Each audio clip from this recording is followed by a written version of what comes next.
Hi students, UG test உடைய second test இன்னைக்கு நீங்க இருக்கீங்க. ஃபுல் எக்ஸ்பிளனேஷன் இதுக்கு அடுத்த வீடியோல கண்டினியூ ஆகும். இப்போ இந்த டெஸ்ட்டை ஆல்ரெடி முதல் டெஸ்ட் எழுதுனவங்களுக்கு எப்படி எழுதணும் தெரியும். திருப்பி நிறைய பேர் கமெண்ட் பண்ணிருந்தீங்க இந்த டெஸ்ட்டை எப்படி எழுதுறவங்க. இது முற்றிலுமான ஒரு ஃப்ரீ டெஸ்ட். நீங்க பண்ண வேண்டியது கீழே லிங்க் இருக்குது, அந்த லிங்க்ல போயிட்டு உங்களுடைய ஆப்பை டவுன்லோட் பண்ணிக்கணும். டவுன்லோட் திருப்பி முக்கியமான விஷயம் சொல்றேன், டெஸ்ட் எழுதுங்க. டாப் 5 மெம்பர்ஸ் கண்டிப்பா நம்ம யூடியூப் சேனல் கம்யூனிட்டி பேஜ்ல போடப்படும். ஓகே, ரேங்க் நல்ல ரேங்க் எடுக்கிறதுக்கு ட்ரை பண்ணுங்க. ஓகே, ஆப்பை டவுன்லோட் பண்ணிக்கோங்க. டவுன்லோட் பண்ணதுக்கு அப்புறம் பாத்தீங்கன்னா ஃபர்ஸ்ட் பேஜ் இதுதான் ஓப்பன் ஆகும். ஓகே, ரெஜிஸ்ட்ரேஷன் நீங்க இதெல்லாம் கொடுக்க வேணாம், லாகின் வித் ஓடிபி கொடுத்துருங்க. ஓகேதா, கொடுத்தீங்கன்னா அடுத்து உங்களுக்கு ப்ரொஃபைல் பேஜ் ஓப்பன் ஆகும். சரிங்களா, ப்ரொஃபைல் பேஜ் ஓப்பன் ஆனதுக்கு அப்புறம் ஜஸ்ட் a second, உங்களுடைய ப்ரொஃபைல்ஸ் எல்லாம் என்ன பண்ணிக்கோங்க அப்படின்னா நீங்க கொடுத்துக்கோங்க. ஓகேதா, கொடுத்துட்டு உங்களுக்கு வந்து அடுத்து வந்து இந்த மாதிரி ஹோம் பேஜ் வரும். ஓகே, உங்க ப்ரொஃபைல்ஸ் எல்லாம் கரெக்டாக கொடுத்துக்கோங்க. கொடுத்துட்டு உங்களுக்கு அடுத்து ஹோம் பேஜ் வரும். இதுல ஃப்ரீ டெஸ்ட் ஒரு ஆப்ஷன் இருக்கா, அந்த ஆப்ஷன் கொடுத்துக்கோங்க. கொடுத்தீங்கன்னா அதுக்குள்ள SSC GD ஃப்ரீ டெஸ்ட்னு ஒரு ஆப்ஷன் வரும், அதையும் கொடுத்துக்கோங்க. ஓகேங்களா, அதை கொடுத்தீங்கன்னா அடுத்து உங்களுக்கு அதுல UG ஃபுல் டெஸ்ட்னு வரும். ஓகேங்களா, 2 டெஸ்ட் அப்லோட் ஆயிருக்கும். நீங்க காலையில ஒன்று ஆல்ரெடி முதல் டெஸ்ட் அபவுட் டெஸ்ட் பேப்பர்னு ஒரு ஆப்ஷன் இருக்கு, அந்த டெஸ்ட் பேப்பரை கிளிக் பண்ணணும். கிளிக் பண்ணீங்கன்னா உங்களுக்கு ஃபர்ஸ்ட் டெஸ்ட், அடுத்து இன்னொரு டெஸ்ட்டும் ஆட் ஆயிருக்கும். நீங்க ஃபர்ஸ்ட் டெஸ்ட் எழுதுனா எழுதிக்கோங்க, ரெண்டாவது டெஸ்ட்டும் கீழே இருக்கும், அதுவும் அட்டெம்ப்ட் கொடுத்து எழுதிக்கோங்க. எழுதிட்டீங்கன்னா உங்களுக்கு ஸ்டார்ட் பண்ணீங்கன்னா உங்களுக்கு இப்படி ஓப்பன் ஆயிரும். ஓகேதா, பார்ட் ABCD தனித்தனியா இருக்கும். ஓகேதா, ரீசனிங், மேக்ஸ் எல்லாமே, GK எல்லாமே தனித்தனியா இருக்கும். இன்கேஸ் நீங்க லாங்குவேஜ் மாத்தணும் அப்படின்னு நினைச்சீங்கன்னா மேல ஒரு பட்டன் இருக்கும், அதை கொடுத்தீங்கன்னா என்ன பண்ணிக்கலாம், லாங்குவேஜும் மாத்திக்கலாம். இந்த இருக்குல்ல, இங்க ஒரு பட்டன் இருக்குல்ல, தமிழ் இங்கிலீஷ் 2 லாங்குவேஜ் மாத்திக்கலாம். ஓகேங்களா, மாத்திட்டீங்கன்னா இங்க எத்தனை கொஸ்டின் அட்டன் பண்ணிருக்கீங்க எல்லா டீடைல்ஸ் வந்துடும். எத்தனை சப்மிட் லாஸ்டா எழுதி முடிச்சு சப்மிட் கொடுத்துக்கோங்க. கொடுத்துட்டு உங்களுக்கு கடைசியா வந்து பாத்தீங்கன்னா உங்களுக்கு ரிசல்ட் எல்லாம் எழுதி முடிச்சதுக்கு அப்புறம் ரிசல்ட் காமிக்கும். ஓகே, இதுதான் ரிசல்ட். ஆட்டோமேட்டிக்கா 80 கொஸ்டின் எத்தனை கொஸ்டின் கரெக்ட், ரைட் மார்க் எவ்வளவு, ராங் மார்க் எவ்வளவு, நெகட்டிவ் எவ்வளவு, எல்லாம் கம்பேரிசன் பண்ணி உங்களுக்கு ரேங்க்கும் காமிச்சிரும். ஓகேங்களா, உங்களுடைய ரேங்க்கும் காமிச்சிரும். இதுதான் பாத்தீங்கன்னா நீங்க சொல்யூஷன் பார்க்கணும்னு வச்சீங்கன்னா சொல்யூஷன் போயிட்டு ரீ அட்டெம்ப்ட் மோட் அப்படின்னு சொல்லிட்டு ஆப்ஷன் இருக்கு, அதுல போயிட்டு நீங்க ரீ அட்டெம்ப்ட் கூட பண்ணிக்கலாம் மேக்ஸ்ல திருப்பி பிராக்டிஸ் பண்றதுக்காக. ஓகேங்களா, நல்ல இனிஷியேட்டிவ். ரொம்ப முக்கியமான விஷயம், ரிசல்ட் பக்கத்துல லீடர்ஸ் போர்டு அப்படின்னு ஒண்ணு வச்சிருக்கோம். ஓகேங்களா, உங்களுடைய ரேங்க் அப்படியே டாப் ரேங்க் உள்ள வரணும்.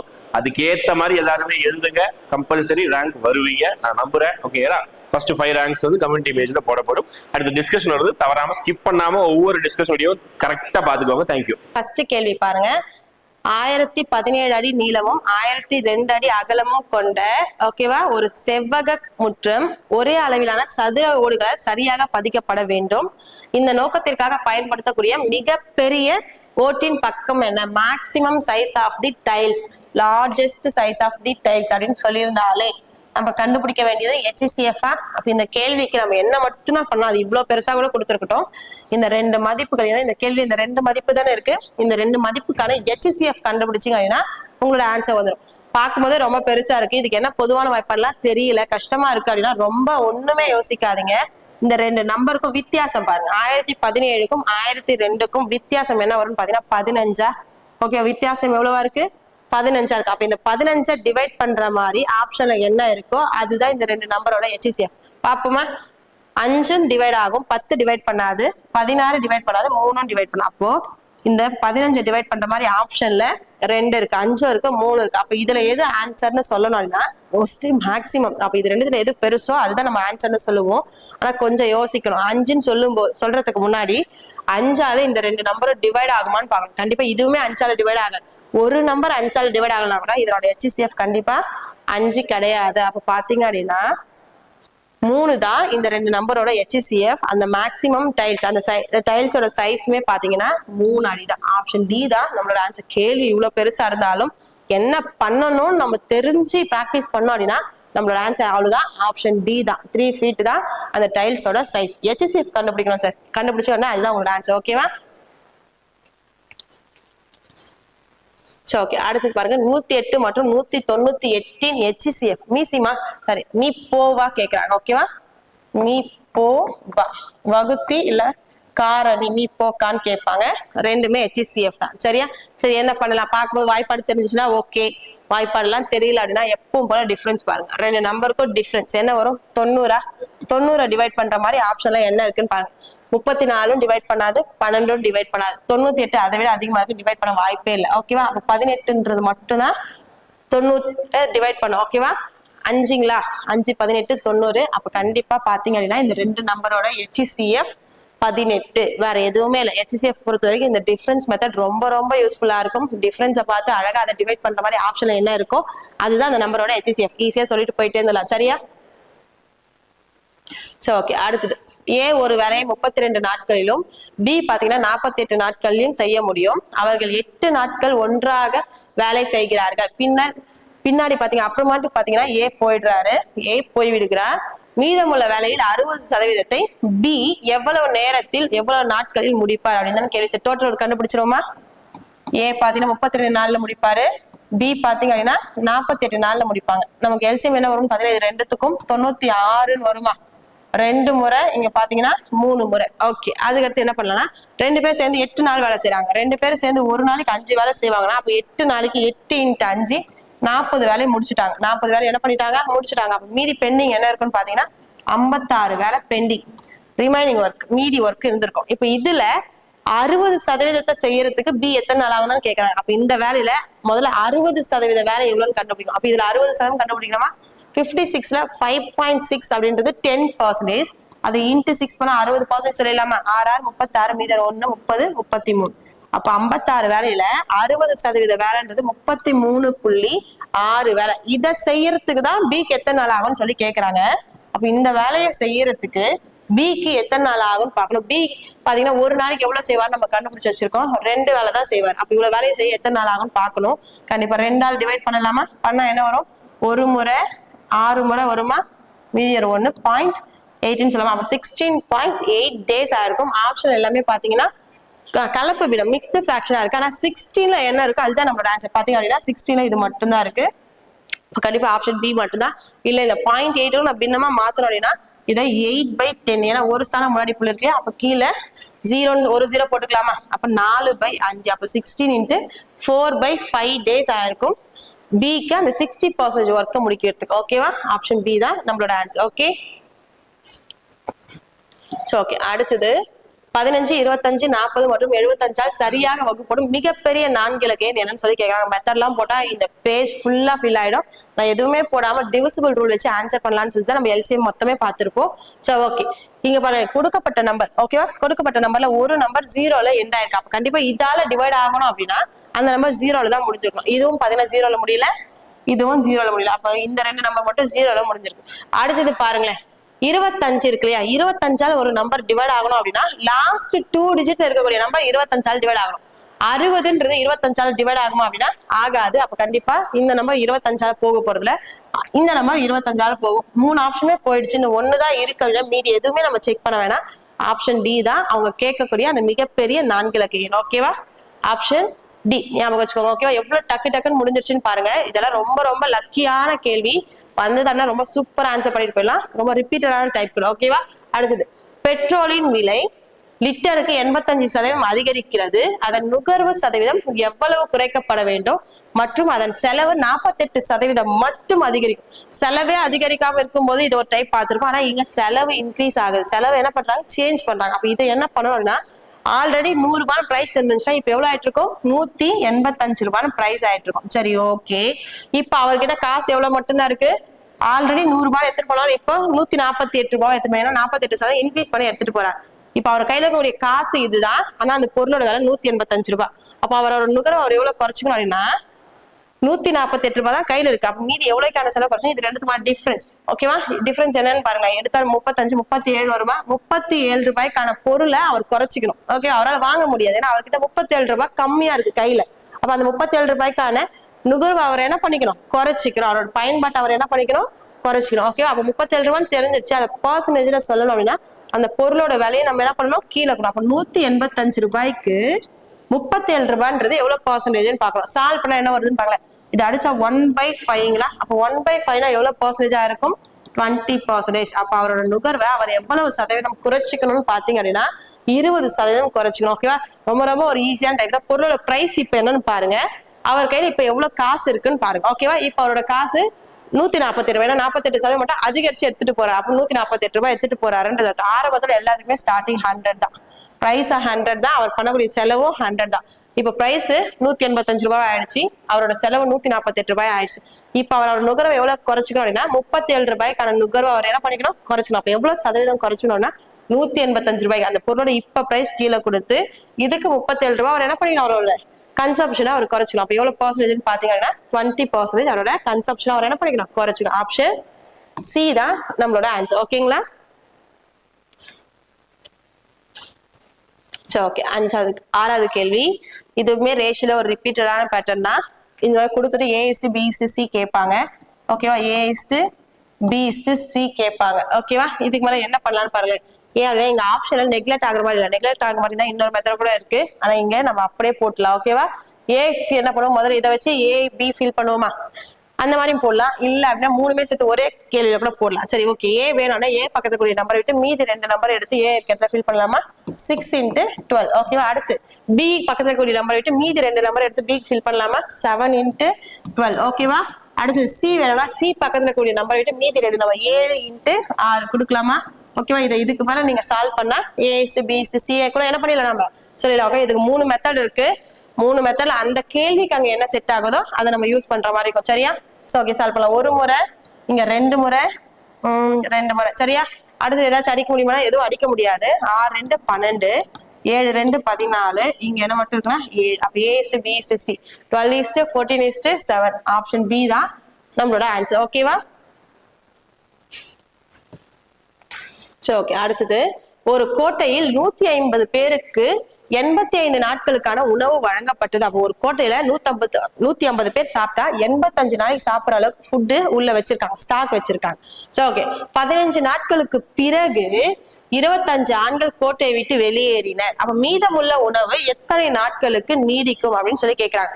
அப்ப 150 பேரும் 85 நாளைக்கு சாப்பிட்டு இருக்கணும், 15 நாள் சாப்பிட்டாங்க. அப்ப 15 நாள் என்ன பண்ணிட்டாங்க, சாப்பிட்டாங்க. அப்ப இப்ப எவ்வளவு ஃபுட் தான் இருக்கும் அப்படின்னு பாத்தீங்கன்னா 150 பேருக்கு, ஓகேவா, 15 நாள் போயிடுச்சு அப்படின்னா 70ங்களா. ஓகேவா? 70 நாளைக்கான ஃபுட் உள்ள இருந்திருக்கும். ஓகே, 75 85. ஓகே, அப்ப 150 பேர் சாப்பிட்டா 70 நாளைக்கு சாப்பிடுற அளவுக்கு ஃபுட்டு உள்ள இருக்கு. இப்ப என்ன ஆச்சுன்னா 25 பேர் வெளியே போயிட்டாங்க. 25 பேர் வெளியே போயிட்டாங்க. இப்ப கோட்டையில இருக்கிறது 125 பேர் தான். இப்ப கோட்டையில 125 பேர் தான் இருக்காங்க. அப்ப இவங்களுக்கு அந்த ஃபுட் எத்தனை நாளைக்கு வரும் தான் நம்மளோட கேள்வி. அப்ப இவங்களுக்கு எத்தனை நாளைக்கு வரும்னா D2. ஓகேவா? D2 தான் நம்ம என்ன பண்ண போறோம், கண்டுபிடி. Chain rule. ஓகேவா? செயின் ரூல் தான் கொஞ்சம் வித்தியாசமா கேட்டிருக்காங்க. அப்போ M1 × D1 = M2 × D2. இதை சால்வ் பண்ணா 125 பேருக்கு அந்த ஃபுட் எத்தனை நாளைக்கு வரும்ன்றத நம்ம என்ன பண்ணிடலாம், அழகா சொல்லிடலாம். சரியா? ஓகே, சால்வ் பண்ணலாமா?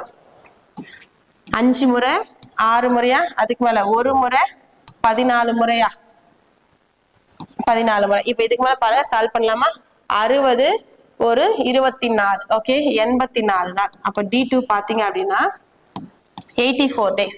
ஆன்சர் பாத்தீங்கன்னா ஆப்ஷன் சி தான் நம்மளோட ஆன்சர். ஓகேவா? இந்த கேள்வி ரொம்ப ஈஸியான ஒரு கேள்விதான். நான் புரிஞ்சுக்க ரொம்ப டஃப்பா இருக்கும். சரியா? நம்ம கண்டிப்பா யாரா இருந்தாலும் இதை சரியா பண்ண மாட்டோம் கத்துக்காத வரைக்கும். சரியா? 150 பேருக்கு 85 நாளைக்கு ஃபுட்டு இருக்கு. சரி, ஓகே, 85 நாள் சாப்பிட்டுதான் காலி ஆயிட்டு இருக்கோம். இங்க என்ன ஆச்சுன்னா 15 நாள் இவங்க சாப்பிட்டாங்க. இப்போ 150 பேரு 15 நாளைக்கு சாப்பிட்டாங்க. அப்ப இன்னும் 150 பேருக்கு 70 நாளைக்கான ஃபுட்டு தான் அந்த கோட்டையில இருக்கு. இப்ப என்ன ஆயிடுச்சுன்னா 25 பேர் வெளியே போயிட்டாங்க. ஓகேவா? 25 பேர் வெளியே போயிட்டாங்க. அப்ப 125 பேர் தான் இருக்காங்க. அவங்களுக்கு அந்த ஃபுட்டு எத்தனை நாளைக்கு வரும் அப்படின்னு தான் கேள்வியா கேட்டிருக்காங்க. ஓகே, சரி, ஓகே. இப்போ இந்த சால்வ் பண்ணா நமக்கு என்ன கிடைக்கும்னா D2 கிடைக்கும். Okay, next question. ரச்சின் பாத்தீங்கன்னா 60 km/மணி வேகத்துல 2 மணி நேரமும் 40 km/மணி வேகத்துல 80 கிலோமீட்டர் தூரத்தையும் பயணிக்கிறாரு அப்படின்னா அவரோட சராசரி வேகம், ஆவரேஜ் ஸ்பீட் என்னன்னு சொல்லி கேக்குறாங்க. ஆவரேஜ் ஸ்பீட்ல நம்ம 3 மெத்தட் பார்த்திருக்கோம். ஒன்னு போயிட்டு ரிட்டர்ன் வராரு அப்படின்னா ஒரு மெத்தடு. ஓகேவா? இல்ல போகக்கூடிய டிஸ்டன்ஸ் எல்லாம் ஈக்குவலா இருந்தா 2வது மெத்தடு. அடுத்தது பாத்தீங்கன்னா இந்த மாதிரி நிறைய டைமிங், ஸ்பீடு, அடுத்தது பாத்தீங்கன்னா டிஸ்டன்ஸ் எல்லாம் கொடுத்துருக்காங்கன்னா இன்னொரு 3வது மெத்தட். இந்த கேள்வி பாத்தீங்கன்னா 3வது மெத்தட் பேஸ் பண்ண கேள்விதான். அது என்ன அப்படின்னு பாத்தீங்கன்னா சராசரி வேகம். ஓகேவா? ஆவரேஜ் ஸ்பீட் சொல்லணும் அப்படின்னா டோட்டல் டிஸ்டன்ஸ். ஓகேவா? மொத்த தூரம் டிவைடட் பை மொத்த நேரம். ஓகேவா? Total time. அப்ப அவர் கடந்த மொத்த தூரம் என்னன்னு பார்க்கணும், அதை கடக்கிறதுக்கு அவருக்கான மொத்த நேரம் என்னன்னு பார்க்கணும். டிஸ்டன்ஸ் பை டைம் பண்ணும்போது நமக்கு என்ன கிடைக்கும் பாத்தீங்கன்னா ஸ்பீட் கிடைச்சிடும். சரியா? சரி, ஓகே. மொத்தமா அவர் எவ்வளவு தூரம் போனாருன்னு பார்க்கலாமா? 60 கிலோமீட்டர் பர் மணி. ஒரு மணி நேரத்துக்கு 60 கிலோமீட்டர்ன்ற ஸ்பீட்ல 2 மணி நேரம் என்ன பண்ணிருக்காரு, டிராவல் பண்ணிருக்காரு. அப்போ ஒரு மணி நேரத்துக்கு 60 கிலோமீட்டர் தூரம் போயிருக்காரு அப்படின்னா 2 மணி நேரத்துக்கு 120 கிலோமீட்டர் டிஸ்டன்ஸ் போயிருப்பார் இந்த இடத்துல. ஓகேவா? அடுத்தது இங்க பாருங்களேன், எவ்வளவு டிஸ்டன்ஸ் போயிருக்காருன்றது அவங்களே தெளிவா கொடுத்துட்டாங்க, 80 கிலோமீட்டர். அப்ப இங்க ஒரு 120 கிலோமீட்டர், அங்க ஒரு 80 கிலோமீட்டர், டோட்டலா அவர் எவ்வளவு டிஸ்டன்ஸ் போயிருப்பாரு அப்படின்னு பாத்தீங்கன்னா 200 கிலோமீட்டர் டிஸ்டன்ஸ் போயிருப்பாரு. சரி, ஓகே. அடுத்தது எவ்வளவு டைம் ஆச்சுன்னு பாக்கலாமா? இங்க 2 மணி நேரம் அவங்களே கொடுத்துட்டாங்க. இந்த ஏரியால எவ்வளவு நேரம் ஆச்சுன்னு பாக்கலாமா?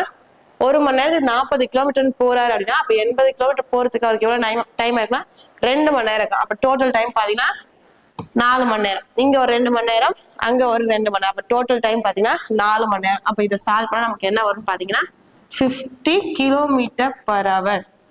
அவரோட ஆவரேஜ் ஸ்பீட் 50 கிலோமீட்டர் பர் மணி. ஆப்ஷன் பி தான் நம்மளோட ஆன்சர். ஓகேவா? சரி, ஓகே. அடுத்தது 9வது கேள்வி. ரூபாய் 8100க்கு ஆண்டுக்கு 20% அப்படின்ற ஒரு வட்டி விகிதத்துல 6 மாதங்களுக்கான கூட்டு வட்டி காண்கன்னு கொடுத்திருக்காங்க. வட்டி எந்த முறையில போடுறாங்கன்னு கண்டிப்பா பார்க்கணும். கூட்டு வட்டி கண்டுபிடிக்க போறோம் அப்படின்னா வட்டி ஆண்டுக்கா, அரை ஆண்டுக்கா, காலாண்டுக்கா அப்படின்னு சொல்லி பார்க்கணும். இங்க பாத்தீங்கன்னா காலாண்டுக்கு ஒரு முறை. அப்ப கண்டிப்பா நம்மளோட ரேட் ஆஃப் இன்ட்ரெஸ்ட் மாறும். ஒரு வருஷத்துக்கு 20% அப்படின்னா கால் வருஷத்துக்கு, ஓகேவா? கால் ஆண்டுக்கு என்னன்னு பாத்தீங்கன்னா இதை டிவைட் பை 4 பண்ணிக்கணுமா? டிவைட் பை 4 பண்ணா 5%. அப்ப கால் வருஷத்துக்கு, ஓகேவா, கால் ஆண்டுக்கு ரேட் ஆஃப் இன்ட்ரெஸ்ட் என்னன்னு பாத்தீங்கன்னா 5%. சரி, ஓகே. எவ்வளவு டைம் பீரியடுக்கு நான் வட்டி கட்டணும்? 6 மாசத்துக்கு கட்டணும். அப்ப 6 மாசத்துல எத்தனை காலாண்டுகள் இருக்கும் அப்படின்னு பாத்தீங்கன்னா 2 டைம்ஸ் இருக்கும். 2 காலாண்டுகள் இருக்கும். அப்ப நான் 2 முறை என்ன பண்ண போறேன், வட்டி கட்ட போறேன். ஓகேவா? 2 முறை 5% வட்டியை நான் கட்டினேன் அப்படின்னா இந்த கேள்விக்கான கூட்டு வட்டியை நம்ம என்ன பண்ணிடலாம், சொல்லல. அப்ப 2 முறை 5% கண்டுபிடிச்சிடலாமா? 8100. இதுக்கு 5% எடுத்தா நமக்கு என்ன வரும்னா 405 வருமா? சரி, ஓகே. இதுக்கு ஒரு 5% கட்டணும். ஏன்னா 2 டைம்ஸ் நான் வட்டி கட்டணும். ஏன்னா 6 மாசத்துக்கு 2 காலாண்டுக்கு, அப்ப நான் 2 முறை வட்டி கட்டணும். ஒரு வருஷத்துக்கு 20%னா காலாண்டுக்குன்னு 5% வட்டி தான் நான் கட்ட போறேன். அப்ப 2 முறை என்ன பண்ணணும், 5% எடுக்கணும். அப்ப 405க்கு 5% எடுக்கணும். 40.5 அப்படின்றது 10%. அப்ப 5% அப்படின்றது 20.25. ஓகேவா? அப்ப கண்டிப்பா ஆப்ஷன்ல எது 0.25ல முடிஞ்சிருக்கோ அதுதான் நம்மளோட ஆன்சர். அப்படி பாத்தீங்கன்னா ஆப்ஷன் ஏ தான் நம்மளோட ஆன்சர். ஏன்னா இதை நம்ம இன்டூ 2 பண்ணுவோம், இது முழு மதிப்பா வரும். இது இன்டூ 1 தான் பண்ணுவோம். அப்ப அந்த 0.25 அப்படியேதான் இருக்கும். ஆப்ஷன் எது 0.25ஓ அதுதான் நம்மளோட ஆன்சர். சரி, ஓகே. இது பாருங்க 810 830.25. அப்ப நம்மளோட வட்டி பாத்தீங்க அப்படின்னா ஆப்ஷன் ஏ. ஓகேவா? அவ்வளவுதான், முடிஞ்சிருச்சு. வேற எதுவுமே இல்லை. அப்ப காம்பவுண்ட் இன்ட்ரெஸ்ட் கேள்வியுமே நிஜமா ரொம்ப ஈஸி. இந்த கேள்வி இப்படிதான் அட்டென்ட் பண்ணணும்னு தெரிஞ்சு பிராக்டிஸ் பண்ணோம்னா ஈஸியா இருக்கும். சரியா? ஓகே. அடுத்தது 10வது கேள்வி. 440 35% எந்த எண்ணை சேர்ப்பதால் அது 550 42% சமமாகும் அப்படின்னு சொல்லி கேட்டிருக்காங்க. அப்போ இதுக்கு ஏதோ ஒரு மதிப்பு இருக்கு. 440 35% ஏதோ ஒரு வேல்யூ வந்திருக்கும். 550 42% ஏதோ ஒரு வேல்யூ வந்திருக்கும். இங்க வந்த வேல்யூவோட எந்த நம்பரை சேர்த்தா நமக்கு இங்க வந்த மதிப்பு கிடைக்கும் அப்படின்றத நம்மளோட கேள்வி. அப்ப கண்டுபிடிப்புமா? 440க்கு 35% என்னன்னு சொல்லி கண்டுபிடிச்சு வச்சுக்கலாம். 44ன்றது 10%. அப்ப 30%ன்றது 132. 5%ன்றது ஒரு 22வா? 132, 134, 144 இருக்குமா? சரி, ஓகே. இங்க வந்து கண்டுபிடிப்போம். 550க்கு 42%. 40% அப்படின்னா 220. ஒரு 2% அப்படின்னா 11. அப்போ 231. ஓகே. இங்க வந்தது 144, அங்க வந்தது 231. அப்போ 144 இன்னும் எதை சேர்த்தா 231 கிடைக்கும் அப்படின்றத நம்மளோட கேள்வி. ஓகே, 231 கிடைக்கும் தான் கேட்டு வச்சிருக்காங்க. அப்ப என்ன பண்ணலாம்னா இங்க பிளஸ் 145 அந்த சைடு போனா மைனஸா, அப்ப 231 வந்து 144 லெஸ் பண்ண நமக்கு என்ன கிடைக்கும்னு பாருங்க. இங்க ஒரு 56, 71 வருமா? ஓகேவா? 77. இப்ப கண்டிப்பா எதை சேர்த்தா கிடைக்கும்னு பாத்தீங்கன்னா 77. ஆப்ஷன் சி தான் நம்மளோட ஆன்சர். ஓகேவா? ஓகே. அடுத்தது பாருங்க. ரவி மற்றும் சுமித்தின் சம்பளம் 2:3. அவங்க ஒவ்வொருட சம்பளமும் 5000 ரூபாய் இன்க்ரீஸ் ஆகுது அப்படின்னா புதிய விகிதம் 5:7 இருந்தா சுமித்தின் அதிகரித்த சம்பளம் என்ன? சுமித் அப்படின்ற ஒரு 2வது பர்சன். அப்ப அவரோட அதிகரிச்ச சம்பளம் இப்ப என்னன்னு சொல்லி கேக்குறாங்க. அப்ப அதிகரிச்சதுக்கு அப்புறம் ரேஷியோ 5:7 தான்.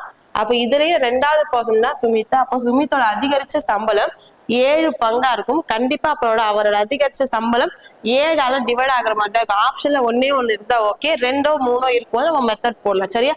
7ஆல் டிவைட் ஆகுற மாதிரி ஆப்ஷன் வரும். இதுவும் 7ஆல் போகாது, இதுவும் 7ஆல் போகாது, இந்த நம்பர் 7ஆல் போகாது. அப்ப இந்த நம்பர் மட்டும் தான் 7ஆல போகும்.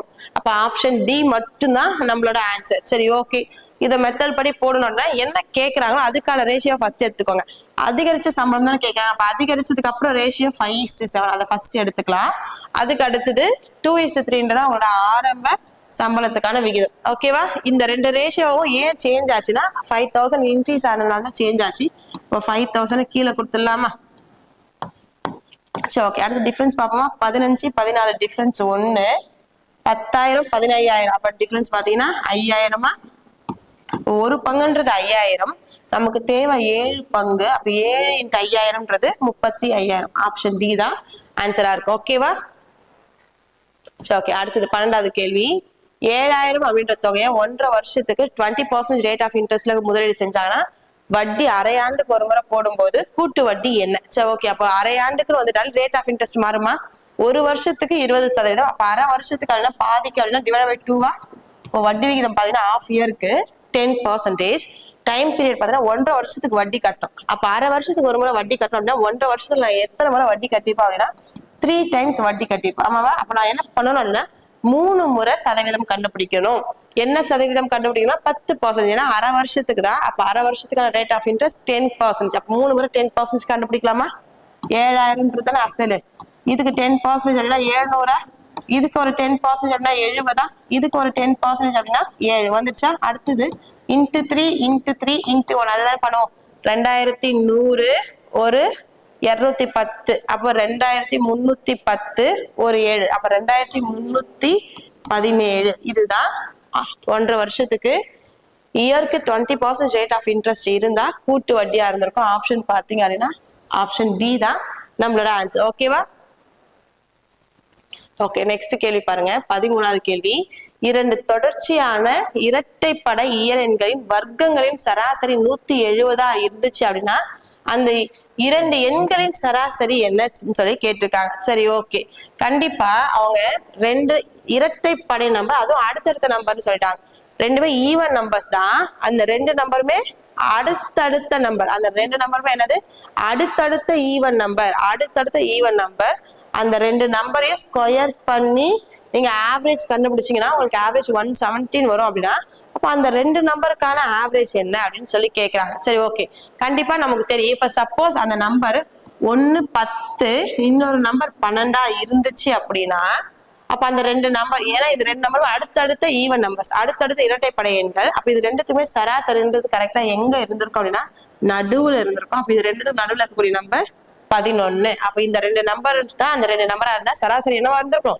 11 இருந்திருக்கும். அப்ப இந்த லாஜிக் வச்சுதான் நம்ம என்ன பண்ண போறோம் அப்படின்னா ஆப்ஷன்ஸை யூஸ் பண்ணி ஆன்சர் சொல்ல போறோம். சரியா? சோ ஓகே, இங்க வரும்.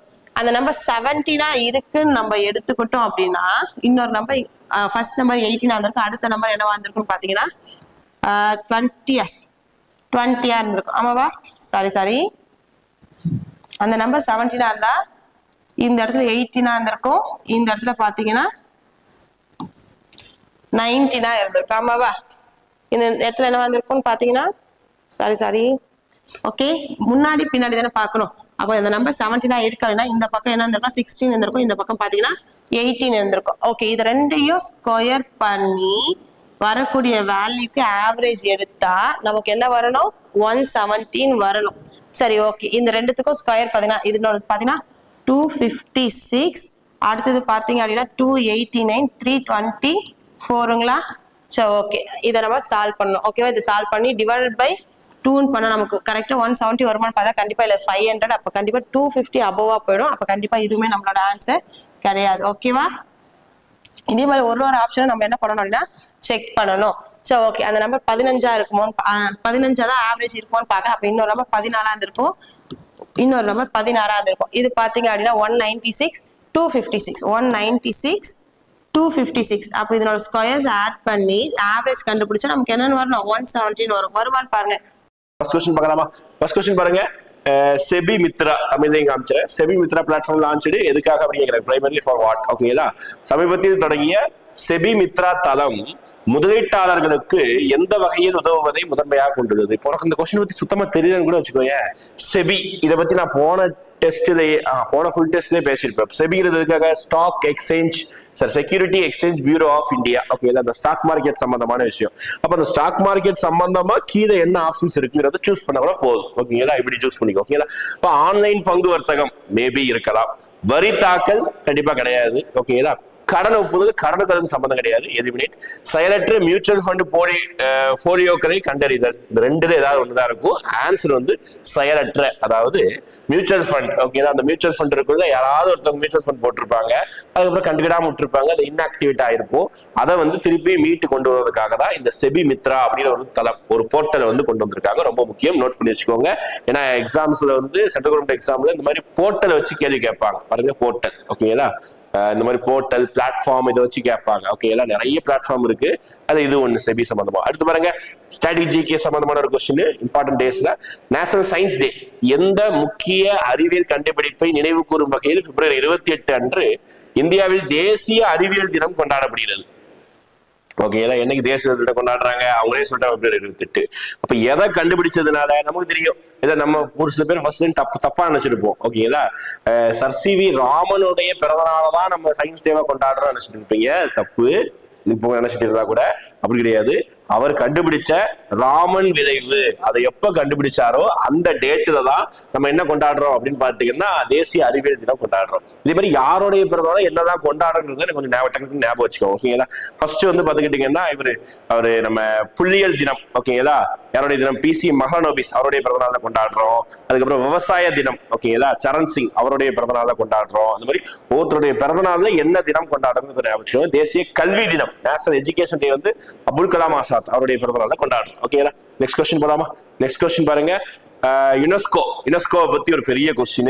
ஓகேங்களா, கொஞ்சம் இங்கிலீஷ்ல பாத்துக்கோங்க. தமிழ் மீடியத்துல அடுத்து காமிக்கிறேன். ஓகேங்களா, இங்கிலீஷ்ல இதான் கொஸ்டின். யுனெஸ்கோ வேர்ல்ட் ஹெரிடேஜ் பத்தி எது மகாபோதி எங்க இருக்கு, பிம்பிட்கா என்ன இயர்ல வந்து சேர்த்தாங்கிறதா கொஸ்டின். ஓகேங்களா, பார்க்கலாமா? இங்க பாருங்க, யுனெஸ்கோ பாரம்பரியத்தலம். ஃபர்ஸ்ட் இந்த யுனெஸ்கோ பாரம்பரியத்தலம் என்னன்னு தெரிஞ்சுக்கணும். ஓகேங்களா, யுனெஸ்கோ பாரம்பரியத்தலங்கிறது இயற்கையா இருக்கக்கூடிய இடம், அதுக்கப்புறம் ஏதாவது பில்டிங்ஸ் கல்ச்சுரல் சம்பந்தமான விஷயங்களை வந்து ரெகனைஸ் பண்ணது. கிட்டத்தட்ட மொத்தம் 46 இடங்களை வந்து இப்போதைக்கு கரண்ட் அஃபேர்ஸ் ரிப்போர்ட்ல கரண்ட் ட்ரெண்ட்ல பிப்ரவரி மாசம் வரைக்கும் 46 சைட்ஸ் இருக்கு டோட்டலா. ஓகேங்களா, இதுல நமக்கு தெரிஞ்ச பாயிண்ட பார்க்கலாம். ஓகேங்களா, இந்தியாவின் மலை ரயில் மவுண்டைன் ரயில் வந்து 99 மற்றும் 2008க்கு இடையில் பொறிக்கப்பட்டன, சேர்க்கொள்ளப்பட்டன சொல்றாங்க. S, correct.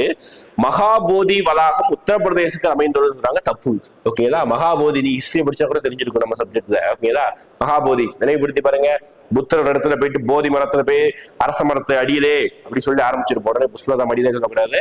அரச மரத்து அடியிலே அவரு போதி இது வாங்கினாருல, ஞானம் பெற்றாருல, அந்த இடத்துலதான் போதி கோயில் கட்டியிருக்காங்க. புத்தகயா அது எங்க இருக்குது? உத்தரப்பிரதேசம் கிடையாது, பீகார். 2வது தப்பு. அடுத்து பிம்பிட்கா பாறை. பிம்பிட்கா பாறை பத்தின மத்திய பிரதேசம் இருக்குது. அந்த பாறை வந்து 2003 வந்து யுனெஸ்கோ பாரம்பரிய தளத்துக்குள்ள இணைஞ்சது. ஓகேங்களா, அப்போ முதல் ஸ்டேட்மெண்ட் 3வது ஸ்டேட்மெண்ட் மட்டும்தான் சரி, 2வது ஸ்டேட்மெண்ட் தப்பு. ஓகேங்களா, அப்போ என்ன உங்களுக்கு எதுக்காக சொல்ல வரேன்னா இந்த யுனெஸ்கோ பாரம்பரிய தளத்துல என்னதான் இருக்குங்கிறத பார்த்து வச்சுக்கோங்க. அஜந்தா எல்லோரா ஃபர்ஸ்ட் சேர்க்கப்பட்டது அது 1983. தமிழ்நாடு மாமல்லபுரம், தஞ்சை பெரிய கோயில், கங்கை கொண்ட சோழபுரம். ஓகேங்களா, ஃபேமஸான டெம்பிள்ஸ் ஃபேமஸான ஏரியாஸ் எல்லாம் சேர்த்திருப்பாங்க. ஓகேங்களா, அது மட்டும் இல்ல ஃபெஸ்டிவல்ஸ் கூட சேர்ப்பாங்க. ஓகேங்களா, நெக்ஸ்ட் வாங்க. நெக்ஸ்ட் பாருங்க, கிழக்கு தொடர்ச்சி மலையின் மிக உயரமான சிகரமான அர்மாகொண்டா.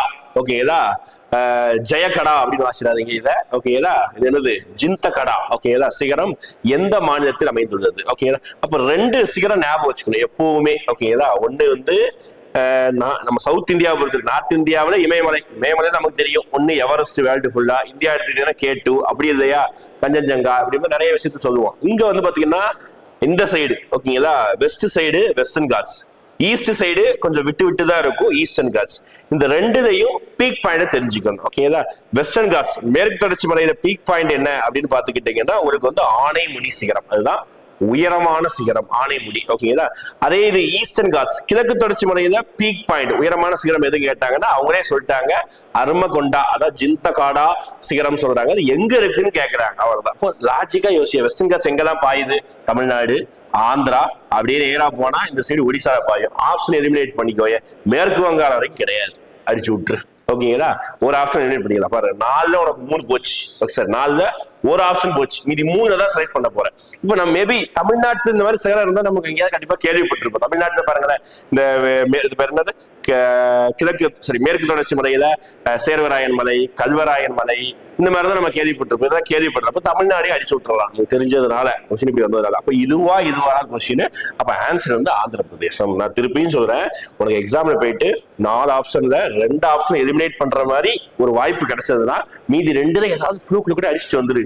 கன்ஃபார்மா வந்து ப்ராபபிலிட்டியில உனக்கு நிறைய கொஸ்டின் ரைட் ஆக வாய்ப்பு இருக்கு. ஏன்னா நம்ம SSGD எக்ஸாம்ல நெகட்டிவ் மார்க்ங்கிறது கொஞ்சம் கம்மியான வேல்யூ தான். ஓகேங்களா? நீ ஒரு கொஸ்டின் கரெக்டா போட்டா 2 மார்க், ஆனா ஒரே கொஸ்டின் தப்பா போட்டா 0.33 தான் கம்மி, 0.25 தான் கம்மி, கொஞ்சம் கம்மி தான். ஓகேங்களா? அதாவது நீ கொஞ்சம் அதிகமான கொஸ்டின் அட்டென்ட் பண்ண பழகிக்கோங்க. ஓகேங்களா? ரைட்டா? அப்ப இது வந்து எங்க இருக்குது அப்படி பாத்தீங்கன்னா ஆந்திர பிரதேசம் இருக்குது. இதோட ஹைட்டு கொஞ்சம் கேட்கறது ரேர் தான், இருந்தாலும் சும்மா நோட் பண்ணி வச்சுக்கோங்க, 1690 மீட்டர். ஓகேங்களா? நெக்ஸ்ட் கொஸ்டின் பாருங்க. 18வது இந்திய வனநிலை அறிக்கை 2023 லான்ச் பண்ணாங்க. சரிங்களா? ரொம்ப முக்கியம், நம்பர் முக்கியம். 18வது. ஓகேங்களா? டிசம்பர் மாசம் லான்ச் பண்ணாங்க. எந்த மத்திய அமைச்சரால் லான்ச் பண்ணாங்க? அப்ப எந்த மத்திய அமைச்சரால்? வனத்துறை அமைச்சரால் லான்ச் பண்ணுவாங்க. அப்ப இதுல யார் வனத்துறை அமைச்சர்? தெரிஞ்சதை வச்சு நீங்க எலிமினேட் பண்ண. திருப்பியும் சொல்றேன், ஃபேமஸான மினிஸ்டர்ஸ் நேம் இப்பவுமே படிச்சுக்கோ. உதாரணத்துக்கு அஸ்வினி வைஷ்ணவ், நிறைய தடவை நியூஸ் பார்த்துட்டு ரயில்வே மினிஸ்டர்ஸ் எலிமினேட் பண்ணு. ஓகேங்களா? கிஷன் ரெட்டி, பூபேந்திர சிங், பூபேந்திர யாதவ், கொஞ்சம் கேள்விப்படாம இருந்தா படிச்சாலும் தெரிஞ்சிருக்கும். வனத்துறை அமைச்சர் பூபேந்திர யாதவ், அவர் தான் வந்து இன்னைக்கு வரைக்கும் அவர் தான் மினிஸ்டரா இருக்காரு. இப்போ நிறைய பேர் மாறி இருக்கலாம், ஆனா இவர் அதே தான் இருக்காரு. ஓகேங்களா? ரைட்டா? நெக்ஸ்ட் கொஸ்டின் பாருங்க. அந்த ரிப்போர்ட்டை வச்சு கொஞ்சம் படிச்சுக்கணும். ஏன்னா அந்த ரிப்போர்ட் வந்து போன வருஷத்துக்கு முந்தின வருஷம், போன வருஷம் தான் வெளியிட்டாங்க, போன வருஷம் முந்தின வருஷம் வெளியிட்டிருக்காங்க. இதனால ரொம்ப பேசும் பொருளான ரிப்போர்ட், அதனால கொஞ்சம் கரண்ட் அஃபேர்ஸ் கேட்கலாம். ஓகேங்களா? ஸ்டாட்டிக் போர்ஷனாக கேட்கலாம். எந்த மாநிலம் அதாவது யூனியன் பிரதேசம் இந்தியாவில் அதிக வனப்பகுதியை சதவீத அடிப்படையில் அதை பதிவு செய்துள்ளது அப்படின்னா என்ன அர்த்தம்னா 2 விதமா கேள்வி கேட்கலாம். இந்தியா இருக்கக்கூடிய 28 மாநிலம் 8 யூனியன் பிரதேசத்துல எங்க அதிகமான காடுகள் பரப்பளவு இருக்கு அப்படின்னு கேட்டாங்கன்னா ஒரே ஆன்சர் மத்திய பிரதேசம். இது மாறாது, மேக்சிமம் இதுதான். ஃபர்ஸ்ட் பிளேஸ் இது, 2வது பிளேஸ் வந்து அருணாச்சல பிரதேஷ். ஓகேங்களா? இது வந்து அதிக காடு இருக்குது. இங்க என்ன கேள்வி? அதிக காடு சதவீதத்தின் அடிப்படையில் எவ்வளவு இருக்குது, அதுதான் கேள்வி. அப்ப என்ன அர்த்தம்? ஒரு ஸ்டேட் இருக்கு, இதுதான் ஸ்டேட்டோடைய மொத்த பரப்பளவு. ஒரு உதாரணத்துக்கு 20 லட்சம் ஸ்கொயர் கிலோமீட்டர் வச்சுக்கோங்களேன், அதுல எவ்வளவு அதிகமா இருக்கு, அதுதான் எங்க கேள்வி. அப்ப இதுக்குரிய ஆன்சர் என்ன அப்படின்னு பாத்தீங்கன்னா லட்சத்தீவு தான் இதுக்குரிய ஆன்சர். ஓகேங்களா? லட்சத்தீவு தான் அதிகமான வனப்பரப்பளவை கொண்டது. First place. மிசோரம் 2வது பிளேஸ் இருக்கு. ரெண்டுமே 90+. யோசிச்சு பாருங்க, அவங்களுடைய டோட்டல் ஏரியால 90% மேல வந்து ஃபாரஸ்ட் தான். எப்படி இருக்கும் பாருங்க அவங்க ஊர்லாம். ரைட்? அடுத்து பாருங்க, இது வந்து நான் போன ஃபுல் டெஸ்ட் ஒண்ணு இது சம்பந்தமா கேள்வி வந்தது. இதே வந்திருக்கு, கொஞ்சம் தெளிவா கவனிச்சுக்கோங்க. ஈஸியான கொஸ்டின் தான். ரா என்பது இந்தியாவின் வெளிப்புற புலனாய்வு அமைப்பு அப்படின்னு சொல்றாங்க. நான் போன தடவை எக்ஸாம் ஃபர்ஸ்ட் கொஸ்டினா வந்து நினைக்கிறேன். ஓகேங்களா? ரா ஏஜென்சிங்கிறது வந்து இந்தியாவில இன்டெலிஜென்ஸ் ஏஜென்சி 2 இருக்குது. ஒன்னு ஐபி இன்டெலிஜென்ஸ் பியூரோ, உள்நாட்டுக்குள்ள என்ன நடக்குது. இன்னொன்னு ரா ரிசர்ச் அனலைசிஸ் விங் அப்படின்னு சொல்லுவாங்க. இந்த வரக்கூடாது. அது வந்து இந்தியாவுடைய வெளிப்புறம், வெளிநாட்டுல என்ன நடக்குது. உதாரணத்துக்கு நீங்க இந்த காப்பான் படம் பார்த்திருப்பீங்க. சூர்யா வந்து பாகிஸ்தான்ல போயிட்டு ஆபீசருடைய காதை கடிச்சிட்டே ஓடியே வருவாரு பார்த்தீங்களா? அதே மாதிரி சர்தார் படம், அந்த மாதிரி ஒரு சில படங்கள்ல வரக்கூடிய ஏஜென்சி தான் ரா ஏஜென்சியா இருப்பாங்க, வெளிநாட்டுல இருக்கக்கூடியது. ஓகே, அடுத்து பாருங்க, மொசாட் என்பது ஈரானின் தேசிய புலனாய்வு அமைப்புன்னு சொல்றாங்க. தப்பு. ஓகே, முதல் ஸ்டேட்மெண்ட் கரெக்ட்பா. ஓகேங்களா? ஏன் சார் தப்பு? போன தடவை சொன்னீங்களே. ஆமா, மொசாட் சொன்னேன், ஆனா அது ஈரான் இல்லை, இஸ்ரேல். ஓகேங்களா? உலகத்திலே மோஸ்ட் பவர்ஃபுல் இன்டெலிஜென்ஸ் ஏஜென்சினா மொசாட் தான்ப்பா. ஓகேங்களா? அவ்வளவு பவர்ஃபுல். ஓகேங்களா? அவனுடைய உளவாளி எங்க இருப்பானே தெரியாது. நம்ம இந்தியாவுடைய தலைமை பொறுப்புல ஒருத்தரா கூட இருக்கலாம். இந்த அளவுக்கு ரொம்ப பவர்ஃபுல் ஏஜென்சியா இருப்பாங்க. வேர்ல்ட்லயே அமெரிக்காவுடைய ஏஜென்சியோட பவர்ஃபுல் இஸ்ரேல் கூட தான் மொசாட். ஓகேங்களா? இப்போ 2வது செட் தப்பு, ஈரான் கொடுத்துருக்காங்க. சிஐஏ என்ன போனதே சொல்லிட்டேன், சென்ட்ரல் இன்டெலிஜென்ஸ் ஏஜென்சி. ஓகேங்களா? அமெரிக்காவின் புலனாய்வு அமைப்பு. இது கரெக்ட். அப்போ 1, 3 மட்டும் கரெக்ட். ஆன்சர் வந்து பாம்பே, பி. ஓகேங்களா? நெக்ஸ்ட் கொஸ்டின் போலாமா? நெக்ஸ்ட் கொஸ்டின் பாருங்க. மேற்கு தொடர்ச்சி மலைகளும் கிழக்கு தொடர்ச்சி மலைகளுக்கும் இடையிலான ஒரு பெரிய வேறுபாட்டை கீழ்கண்டது எது சரி அப்படின்னு கேட்கிறாங்க. வேறுபாடு, மெயின் டிஃபரன்ஸ் என்ன? அப்ப நான் போன 2 இதுக்கு முன்னாடிதான் இமேஜே வரைஞ்சு போட்டேன். நீ அதை வச்சு கண்டுபிடிச்சிடலாம். மேற்கு தொடர்ச்சி மலை அப்படியே கண்டினியூஸா இருக்கும். எங்கேயுமே பார்த்தீங்கன்னா இந்த கேப் இருக்கு. ஓகேங்களா, கேப் மீன்ஸ் அந்த இடையில வந்து ரிவர் அடிச்சு போற கேப் இருக்காது. ஓகே, ஆனா வெஸ்ட் ஈஸ்டர்ன் காட்ஸ் பாருங்க, கிழக்கு தொடர்ச்சி மலை அப்படி இங்க இங்க இங்க இங்க இப்படிதான் இருக்கும். ஓகேங்களா, ஏன்னா இந்த ரிவர்ஸ் தான் ரொம்ப வருஷமாவே போய் ஃப்ளோ ஆகி அது நிறைய அரிப்பு ஏற்பட்டு அந்த கேப் இருந்திருக்கும். ஓகேங்களா, மெயின் டிஃபரன்ஸ் வந்து கிழக்கு தொடர்ச்சி மலை தொடர்ச்சி அற்றவை, அதே நேரத்தில் மேற்கு தொடர்ச்சி மலை தொடர்ச்சியாக உள்ளன. இதுதான் மெயின் டிஃபரன்ஸ். ஏற்படி பீக் பாயிண்ட் தான் சொல்லிட்டேன். இன்னும் கூடுதல் தகவல், மேற்கு தொடர்ச்சி மலையும் கிழக்கு தொடர்ச்சி மலையும் இணையக்கூடிய இடம் கேட்பாங்க, நீலகிரி நம்ம ஊர்ல தான் இருக்கு. ஓகேங்களா, நீலகிரி. ஓகேங்களா, இந்த மாதிரி ஒரு கொஸ்டின் சம்பந்தமா இன்னொரு கொஸ்டின் பாத்துக்கோங்க. திருப்பியும் சொல்றேன், எஸ்எஸ்சி படிக்க மாணவர்கள் அப்படியே குரூப் டிக்கு அடுத்து படிக்க ஆரம்பிச்சிருங்க. குரூப் டிக்கு நோட்டிபிகேஷன் வந்திருக்கு, அப்ளை பண்ணாதவங்க பண்ணிக்கோங்க. அப்ளை பண்ணீங்கன்னா நம்ம கிட்ட ஆன்லைன் கிளாஸ் ஆஃப்லைன் கிளாஸ் எல்லாமே போய்கிட்டு இருக்குது. புக்ஸும் அவைலபிளா இருக்கு, பர்ச்சேஸ் பண்ணி படிக்க ஆரம்பிச்சா. ஆன்லைன் கிளாஸோட ஃபீஸ் டிராஸ்டிக்கா கம்மி பண்ணிருக்கோம் நம்ம பிளாட்ஃபார்ம்ல.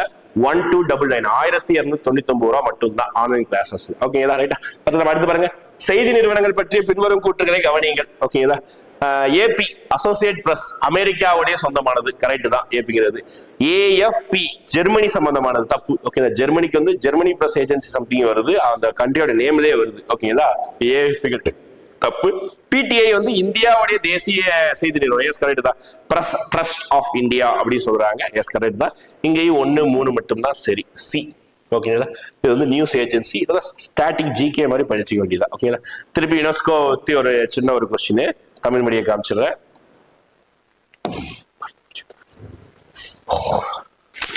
என்னதான் ஆன்சரு சொல்றானு பாரு. 1 and 2 துர்கா பூஜை சேர்த்திருக்காங்களா? என்ன நீங்க என்ன கேக்குறீங்களா? திடீர்னு வந்து நீங்க நியூட்ரிஷன் வீக், நியூட்ரிஷன் தமிழ் என்ன ஊட்டச்சத்து வாரம், செப்டம்பர். நேஷனல் மில்லட்ஸ் இயர் 18 கரெக்டா?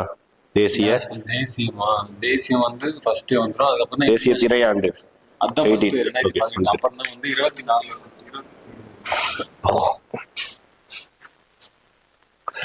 நெக்ஸ்ட் கொஸ்டின், யுனெஸ்கோ பத்தி திருப்பி ஒரு கொஸ்டின் வந்திருக்குது. அதுல வந்து யோகாவை 2016 சேர்த்திருக்காங்க சொல்றாங்க, எஸ் கரெக்ட். பொறிக்கப்பட்டுதான் சேர்த்திருக்காங்கன்னு அர்த்தம், வேற எதுவும் கிடையாது. ஓகேங்களா, யோகா பெரிய ஒரு வேர்ல்டு ஃபுல்லா ஃபேமஸ் ஆயிடுது. அந்த யோகா வந்து யுனெஸ்கோ விஷயத்துல சேர்த்திருக்காங்க 2018. அடுத்து கொல்கத்தால நடக்கக்கூடிய ஃபேமஸ் ஃபெஸ்டிவல், கொல்கத்தால போய் தான் அந்த டைம் வந்து ஜேன்னு இருக்கும், துர்கா பூஜை. ஓகேங்களா, ஃபாரினர்ஸ் எல்லாம் வருவாங்க இந்த திருவிழா பாக்குறதுக்காக. 2021 சேர்த்திருக்காங்க, கரெக்ட். குஜராத்தோடைய கர்பா டான்ஸ் வந்து இந்த இதில் சேர்த்திருக்காங்க, அது தப்பு, இது தப்பு. ஓகேங்களா, அப்போ 1 and 2 மட்டும் தான் கரெக்டா, ஆன்சர் பி. ஓகேங்களா, அப்ப என்னென்ன டான்ஸ் என்னென்ன ஃபெஸ்டிவல்ஸ் சேர்த்திருக்காங்க பாத்துக்கலாம். அடுத்து ரொம்ப முக்கியமான கொஸ்டின், இந்த மாதிரி கொஸ்டின் தான் எதிர்பார்க்கலாம். ஓகேங்களா, இன்கரெக்ட் சரி, கரெக்டானதை இன்டர்நேஷனல் இயர்ஸ் பத்தி கேட்கிறாங்க. ஓகேங்களா, அப்போ சரி, சர்வதேச ஆண்டுகள் சம்பந்தமா பழைய இயர் தான் இருக்குது. சர்வதேச குழந்தைகள் ஆண்டு, சர்வதேச பெண்கள் ஆண்டு, இதெல்லாம் ரொம்ப பழைய டேட்டா, கொஞ்சம் படிச்சு வச்சுக்கோங்க. முக்கியமானதை பத்தி பேசலாம். ஓகேங்களா, இப்ப இதுல வந்து எது சரியானதுன்னா சர்வதேச ஆண்டுகள்ல 2023 சர்வதேச திணை ஆண்டுங்கிறது கரெக்ட், சர்வதேச அளவுல. ஓகேங்களா, இதே திணையில வந்து 2008 தேசிய திணை ஆண்டுகள். ஓகேங்களா, 2018. ஓகேங்களா, 18. இதே மாதிரி ஊட்டச்சத்து வாரம் அப்படின்னு சொல்லிட்டு நம்ம கொண்டாடுறோம், அது கொஞ்சம் முக்கியம். இப்ப ரீசெண்டா கொண்டாடுறோம், வச்சுக்கோங்க. செப்டம்பர் 1 வாரம் ஊட்டச்சத்து வாரம், நேஷனல் மில்லட்ஸ் வீக் அப்படின்னு சொல்லிட்டு கொண்டாடுறோம், அதை கொஞ்சம் ஞாபகம் வச்சுக்கோங்க. ஓகேங்களா, ரைட்டா. அடுத்த கொஸ்டின் போலாமா?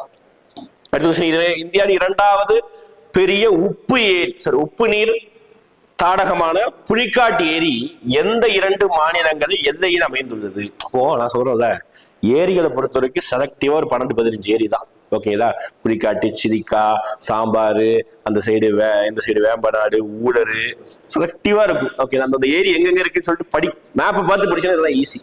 இப்போ இந்த புலிக்காட்டு ஏரியா பாத்தீங்கன்னா நம்ம மேப்ல படிக்கும் போது கரெக்டா இங்க நடுவுல இருக்கும், அதாவது 2 இப்படி ஓரமா தான் இருக்கும். ஓகேங்களா, ஓரமா இருக்கும். ஓகேங்களா, நம்ம தமிழ்நாட்டுக்கும் ஆந்திராவுடைய எல்லை பகுதியில் இருக்கும். அதுதான் கேட்கிறாங்க, 2 மாநிலம்னா இது தமிழ்நாடு ஆந்திர பிரதேசத்தோடைய எல்லை பகுதியில் இருக்கக்கூடியதான் புலிக்காட்டு ஏரி. ஒண்ணு அப்ப நம்ம சென்னை தாண்டி போனீங்கன்னா புலிக்காட்டு ஏரி தான், அருமையா இருக்கும், கடல் மாதிரி இருக்கும் பாக்குறதுக்கு, அவ்வளவு பெருசு. ஓகேங்களா, இந்திய பாரம்பரிய இசையின் புகழ்பெற்ற நபரான பண்டிட் சிவகுமார் சர்மா ரொம்ப ஃபேமஸான ஆளுப்பா. ஓகேங்களா, இப்போ மியூசிக்கல் இன்ஸ்ட்ருமெண்ட்டை பத்தி ரீசெண்டா கொஸ்டின்ஸ் வருது. ஓகேங்களா, போன வருஷம் நிறைய ஸ்விஃப்ட்ல கொஸ்டின் வந்திருந்தது. அதனால மியூசிக்கல் இன்ஸ்ட்ருமெண்ட்டை பத்தி கொஞ்சம் நாள கவனமா படிச்சுக்கோங்க.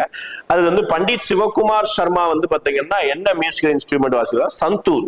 சந்தூர்னா சோப்பு தான் கேள்விப்பட்டிருக்கோம், அப்படி ஒரு இசைக்கருவி இருக்கானா இருக்கு. ஓகேங்களா, கூகுள்ல போய் இமேஜ் பாருங்க, ஆச்சரியப்பட்டுருவீங்க. அப்படி ஒரு இசைக்கருவி இருக்காங்கிற அளவுக்கு வியந்து போற அளவுக்கு தான் இருக்கும். அது நிறைய பாக்ஸ் மாதிரி இருக்கும், அதுல வந்து நரம்பு கட்டி இருப்பாங்க, வாசிக்கணும். ஃபெமிலியரான இசைக்கருவி கிடையாது. எப்படி பண்டிட் சிவகுமார் சர்மா இந்த இசையில ரொம்ப ஃபேமஸ் ஆனாரு. இவர் பத்ம விபூஷன் பத்மஸ்ரீ 2 விருது வாங்கியிருக்காரு. சங்கீத நாடக அகாடமி விருதையும் வாங்கியிருக்காரு. நோட் பண்ணி வச்சுக்கோங்க. இப்ப நான் சொல்லக்கூடிய பாயிண்ட் தான் சும்மா சொல்லுவேன். ஓகேங்களா, ஒரு விஷயம் தேவைப்படக்கூடிய பாயிண்ட் தான் சொல்றேன். ஓகேங்களா, ரைட். நெக்ஸ்ட் பாருங்க, சும்மா ஒட்டையா ஃபுல் ஃபார்ம் மட்டும் கொடுத்துட்டு அதோட ஹெட் குவார்டர்ஸ் கேட்கறாங்க. கொஞ்சம் கடினமாக தான் இருக்கு இந்த மாதிரி கொஸ்டின் கேட்கும்போது. இது நீங்க கொஞ்சம் ஸ்டாட்டிக்கா படிச்சிருந்தா தான் தெரிஞ்சிருக்கும். ஓகேங்களா, யூபியூ, ஐசிஏஓ, இந்த மாதிரி நிறைய விஷயம் தான் இருக்குது. நிறைய ஃபுல் ஃபார்ம் எல்லாம் இருக்குது. செலக்டிவா படிச்சு வச்சுக்கோங்களேன். ஓகே, அதுக்கு மேஜரான IMF, world bank, WHO, WTO, world economic forum ஒரு 10 இருக்கும். அதை மட்டும் பேசிக்கா படிச்சுக்கோங்க. FAO இது கொஞ்சம் வித்தியாசமானதான். உதாரணத்துக்கு யூனிவர்சல் போஸ்டல் யூனியன் தான். ஓகேங்களா, இது மான்ட்ரியல் சொல்றாங்க. மான்ட்ரியல் கிடையாது, தப்பு. சுவிட்சர்லாந்து பெர்ன்ல இருக்கு. ஓகே, ஐசிஏஓ 2 இடத்துல இருக்கு. அப்ப இந்த 2ல எது கரெக்ட்? இதுதான் நம்ம கன்ஃபியூஸா இருக்கும். ஐசிஏவோட கரெக்டானது என்னன்னா மான்ட்ரியல், கனடா. இங்கதான் ஐசிஏ இருக்குது. ஓகேங்களா, அடுத்தது இன்டர்நேஷனல் கவுன்சில் ஆஃப் ஏவியேஷன். ஓகேங்களா, ஏவியேஷன் விமான சேவை சம்பந்தமா. CTBTO அப்படிங்கிறது வந்து பாத்தீங்கன்னா ஒரு இந்த நியூக்ளியர் பேன் சம்பந்தமா. ஓகேங்களா, நியூக்ளியர்னா அந்த நம்ம இது இருக்குல்ல அணுகுண்டு. ஓகேங்களா, அணு ஆயுதம். இந்த அணு ஆயுதத்தை பேன் பண்றதுக்கான ஒரு அமைப்பு. இது ஜெனீவா கிடையாது, ஆஸ்திரியா வியனால இருக்கு. ஓகேங்களா, வியனால இருக்குது. அப்ப ஹெட் குவார்டர்ஸ் தான் மேக்ஸிமம் இது எல்லாமே. ஓகேங்களா, சரியானது இதுதான்ப்பா. ICO, international council of aviation organization வரும். ஓகேங்களா, ஃபுல் ஃபார்ம் லைட்டா பார்த்து வச்சுக்கோங்க. ஃபுல் ஃபார்ம் கிடையாது, ஹெட் குவார்டர்ஸ் கேட்கிறாங்க. இந்தியாவின் மிகப்பெரிய உப்பு நீர் ஏரி என்று அழைக்கப்படும் ஏரி எது? ஒடிசாவில் அமைந்துள்ளது. அவங்களே குழு கொடுத்தாங்க. இதை மட்டும் கேட்கறேன். ஒடிசால இருக்குன்னு சொல்லிட்டாங்க. அப்ப டக்குன்னு கண்ண மூடிட்டு போட்டலாம் சிரிக்கா ஏரி. ஓகேங்களா, அவ்வளவுதான். ஓகேங்களா, நான் சொன்னல 10-15 ஏரி தான். எந்த ஸ்டேட்னு பார்த்து வச்சுக்கோங்க. ஓகே, அதுக்கு ஏதாவது சிறப்பம்சம் இருக்கா பார்த்து பாருங்க. சாம்பார் ஏரி டக்குன்னு போட்டுறோம். சாம்பார் ராஜஸ்தான் முடிச்சிருங்க, அவ்வளவுதான். வேம்பநாடு ஏரி பேரை பார்க்கும்போதே தெரியுது, கேரள நாட்டுல இருக்குது. ஓகேங்களா, புலிக்காட் இப்பதான் சொல்லுங்க, தமிழ்நாடு ஆந்திராவில் இருக்குது. இது இல்லாம ஊழல் ஏரி எதாவது பார்த்து வச்சுக்கணும். ஓகேங்களா, நெக்ஸ்ட் பாருங்க. லால்குடி ஜெயராமன், MS கோபாலகிருஷ்ணன், TN கிருஷ்ணன் 3 பேர் நம்ம ஊருக்காரங்க. இவங்க 3 பேரும் எந்த இசைக்கருவியில வந்து சிறந்தவங்க? கர்நாடக இசைக்கருவி. ஓகே, கர்நாடக இசையில எந்த இசைக்கருவியில தேர்ச்சி பெற்றவங்க? அப்போ வீணை, நாதஸ்வரம், புல்லாங்குழல். கர்நாடக இசைக்கு நாதஸ்வரத்துக்கு ஏதாவது பெரிய அளவுக்கு சம்பந்தம் இருக்குமானா இருக்குது, ஆனா பெரிய அளவுக்கு சம்பந்தம் இல்லை. ஓகே, அப்படி எலிமினேட் பண்ணி போட்டீங்கன்னா படிச்சிருந்தாலும் தெரியுது கூட. வயலின். ஓகேங்களா, லால்குடி ஜெயராமன் கொஞ்சம் ஃபேமஸான ஆளு. மேபி நீங்க ஏதாவது இசை சம்பந்தமா ஆர்வம் இருந்திருந்தா தெரிஞ்சிருக்கும். ஓகேங்களா, லால்குடி ஜெயராமன், அப்புறம் MS கோபாலகிருஷ்ணன், TN கிருஷ்ணன் இவரோட ஃபேமஸான ஆள் தான். வயலின் இசை தான் ரொம்ப ஃபேமஸ். ஓகேங்களா, இவங்க 3 பேரும். அடுத்து முன்னாடி சொல்லியது எது சரியானது? இது வந்து நேஷனல் பார்க். ஓகேங்களா, கிட்டத்தட்ட நிறைய நேஷனல் பார்க் இருக்கும். ஒவ்வொரு ஸ்டேட்லயும் என்ன நேஷனல் பார்க் இருக்குன்னு சொல்லிட்டு ஒரு பாக்ஸ் போட்டு படிங்க. தமிழ்நாடா என்ன நேஷனல் பார்க், ஆந்திராவா என்ன நேஷனல் பார்க், அப்படி படிங்க. ஓகே, அப்பதான் ஈஸியா இருக்கும். பாப்பிகொண்டா தேசிய பூங்கா. பாப்பிகொண்டா. ஓகேங்களா, இந்த மாதிரி ஏதாவது ஷார்ட்கட்டோட படிச்சுன்னா மறக்காது. ஓகேங்களா, பாப்பிகொண்டா, அதா கொண்டா அப்படின்னு வச்சுக்கோ. ஓகே, அதா கொண்டா அப்படின்னா தெலுங்கானா கிடையாது, இது ஆந்திர பிரதேசத்துல இருக்குது. ஓகேங்களா, அடுத்து காசிரங்கா நேஷனல் பார்க். இது நமக்கு ஊருக்கே தெரியும். காசிரங்கா ஒட்ட கொம்பு காண்டாமிருகம் இருக்கக்கூடிய நேஷனல் பார்க் அசாமில் தான் இருக்கு. இது கரெக்ட். ஆப்ஷன் கொஞ்சம் ஈஸியா இருக்கிறனால போட்டீங்க. கிர், அதுவும் ஃபேமஸான தேசிய பூங்கா, குஜராத்ல இருக்குது. வால்மீகி தேசிய பூங்கா பாத்துக்கிட்டீங்கன்னா உங்களுக்கு வந்து பீகார்ல இருக்கு. ஓகேங்களா, வால்மீகி தேசிய பூங்கா பீகார்ல இருக்கு. ஓகேங்களா, ரைட்டா, நெக்ஸ்ட் போலாமா? தேசிய கொடி சுதந்திரத்திற்கு முன்பு எந்த தேதியில் அரசியலமைப்பு சபையால் அதிகாரப்பூர்வமாக ஏற்றுக்கொள்ளப்பட்டது? இப்ப அவங்களே ஓபனர் குழு கொடுத்துட்டாங்க பாருங்களேன். Indian flag official adopted by the constitution assembly which date before independence. அவங்களே ஒரு குழு கொடுத்தாங்க. தேசிய கொடி சுதந்திரத்துக்கு முன்புன்னு சொல்லிட்டாங்க. அப்ப ஆப்ஷன்ல எந்த டேட் தான் சுதந்திரத்துக்கு முன்பு இருக்கு பாருங்க, அதுதான் ஆன்சரா இருக்க மாதிரி இருக்கும். அப்ப இது சுதந்திரத்துக்கு முன்பா? இல்ல. சுதந்திரத்துக்கு முன்பா? இல்ல. சுதந்திரத்துக்கு முன்பா? சுதந்திரம் அன்னைக்கு கொடுத்துருக்காங்க, டவுட்டா இருக்கலாம். சுதந்திரத்துக்கு முன்பா? சுதந்திரத்துக்கு முன்பு. அப்ப இந்த ரெண்டுல ஏதாவது ஒண்ணுதான் இருக்கும். சுதந்திரத்தை அன்னைக்கே கொடியை நம்ம வந்து அங்கீகரிப்போமா? அதுக்கு முன்னாடியே அங்கீகரிச்சிருப்போம். அப்போ லாஜிக் படி பார்த்தா இதுதான் ஆன்சரு. ஆப்ஷன் கொஞ்சம் ஈஸியா இருக்கிறனால இதை போட்டுருவீங்க. இப்போ நீங்க கொஞ்சம் மனப்பாடம் பண்ணணும். கொடி என்னைக்கு ஏத்துக்கிட்டாங்க, தேசிய கீதை என்னைக்கு ஏத்துக்கிட்டாங்க, இதெல்லாம் மனப்பாடம் பண்ணணும். இப்போ தேசிய கொடியை நல்லா ஞாபகம் வச்சுக்கோ. நமக்கு சுதந்திரம் கிடைக்கிறதுக்கு கரெக்டா ஒரு 20 நாளைக்கு முன்னாடி ஏத்துக்கிட்டாங்க. அந்த மாதிரி ஞாபகம் வச்சுக்கோ. சுதந்திரம் கிடைச்சது ஆகஸ்ட் 15, ஜூலை 22 ஏத்துக்கிட்டாங்க. இங்க ஒரு 15, அங்க ஒரு 20 நாளைக்கு முன்னாடி ஏத்துக்கிட்டாங்க. இப்போ ஜூலை 22, 1947 முடிஞ்சு போச்சு. Next question. நெக்ஸ்ட் கொஸ்டின் திருப்பியும் என்னதான்? தேசிய பூங்கா தான். ஓகேங்களா, கியோலோடியா கானா நேஷனல் பார்க். ஓகேங்களா, கியோலோடியா கானா நேஷனல் பார்க் வந்து மத்திய பிரதேசம் கிடையாது. ஓகேங்களா, மத்திய பிரதேசம் கிடையாது. அடுத்து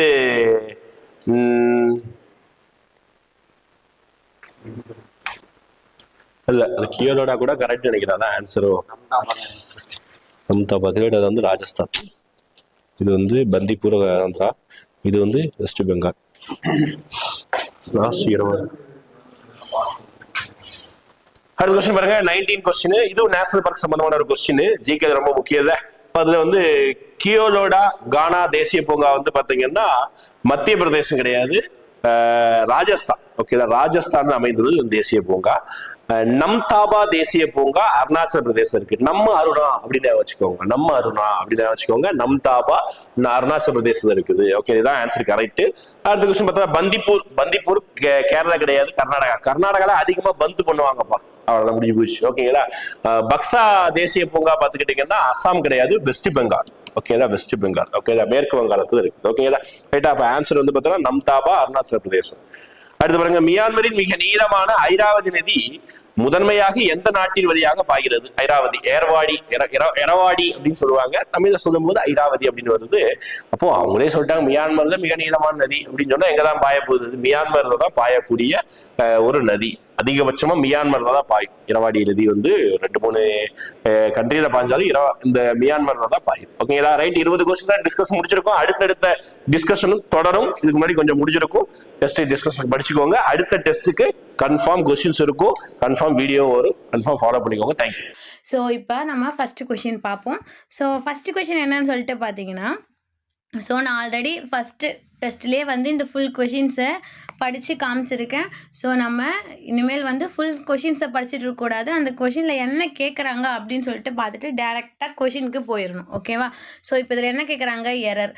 ஸோ இப்போ இந்த கொடுத்துருக்கக்கூடிய இந்த சென்டென்ஸில் எந்த பார்ட்டில் எரர் இருக்குன்னு சொல்லணும். இதில் எரரே இல்லைனா நீங்கள் நோ எரர்ன்ற ஆப்ஷனை சூஸ் பண்ணணும். ரைட். ஸோ இப்போ இதில் என்ன சொல்கிறாங்கன்னு பார்த்தீங்கன்னா, she is as more intelligent as her brothers are. So இதில் என்ன சொல்கிறாங்கன்னா, அவள் வந்து அவளோட பிரதர் மாதிரியே இன்டெலிஜென்ட்டாக இருக்கா.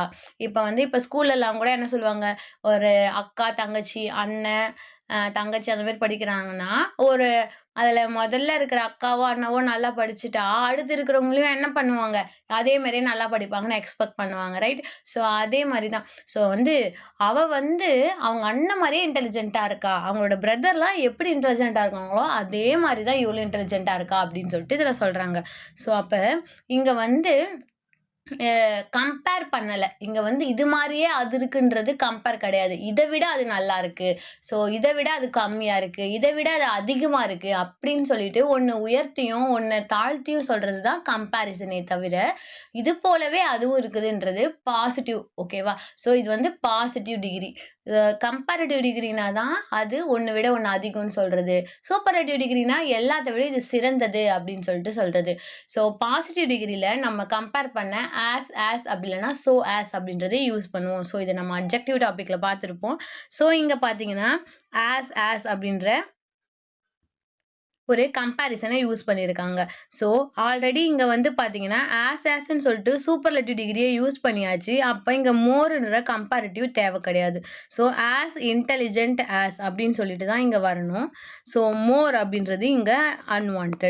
ஸோ ஏன்னா எப்போ மோர்னு சொல்லணும், ஷீ இஸ் மோர் இன்டெலிஜென்ட், அவங்க அண்ணனை விட அவள் ரொம்ப இன்டெலிஜென்ட்டாக இருந்தால் தான் அப்படி சொல்லணும். ஆனால் இங்கே என்ன சொல்கிறாங்க, ஸோ இங்கே அவங்க அண்ணனை போலவே இன்டெலிஜென்ட்டாக இருக்கா அப்படின்னு சொல்லிட்டு தான் சொல்கிறாங்க. ஸோ அதனால இங்கே மோர் தேவை கிடையாது, ஆஸே போதும். ஸோ உங்களுக்கு வந்து நான் எக்ஸ்பிளைன் பண்ணுறதுனால இவ்வளோ டீட்டெயில்டாக எக்ஸ்பிளைன் பண்ணுறேன். உங்களுக்கு வந்து எந்த அளவுக்கு தெரிஞ்சால் கூட நீங்கள் ஆன்சர் பண்ணிடலாம்னா, ஆஸ் அப்படின்றது ஒரு பாசிட்டிவ் டிகிரி.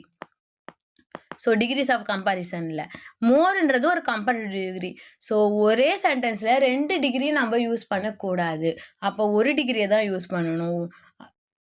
அதனால் நம்ம இங்கே மோர் எடுத்துடுவோம். ஸோ அதனால் இங்கே ஆப்ஷன் டி தான் நமக்கான எரர் இருக்கக்கூடிய பார்ட். ஏன்னா இங்கே 2 டிகிரிஸ் ஆஃப் கம்பேரிசன்ஸை யூஸ் பண்ணியிருக்காங்க. ஓகேவா. அடுத்து கொஷின் நம்பர் 2 என்னன்னு சொல்லிட்டு பார்த்தீங்கன்னா, இதுவும் ஒரு எரர் ஸ்பாட்டிங் கொஷின் தான். ஸோ இப்போ இதில் என்ன எரர் இருக்குன்னு சொல்லிட்டு பார்ப்போம். My mother is 51 years old and my uncle is 48 years old. So my mother is old then my uncle அப்படின்னு சொல்லிட்டு சொல்லியிருக்காங்களா. ஸோ எங்கள் அம்மாவுக்கு 51 வயசு, எங்கள் அங்கிளுக்கு 48 வயசு. ஸோ அப்போ யார் வயசு அதிகம்? எங்கள் அங்கிளை விட எங்கள் அம்மாவுக்கு வயசு அதிகம். ஸோ வயசானவங்களா இருக்காங்க அப்படின்னு சொல்லிட்டு சொல்கிறாங்களா. ஸோ இங்கே இதை விட அது அதிகம். நான் லாஸ்ட் கொஷினில் என்ன சொன்னேன்?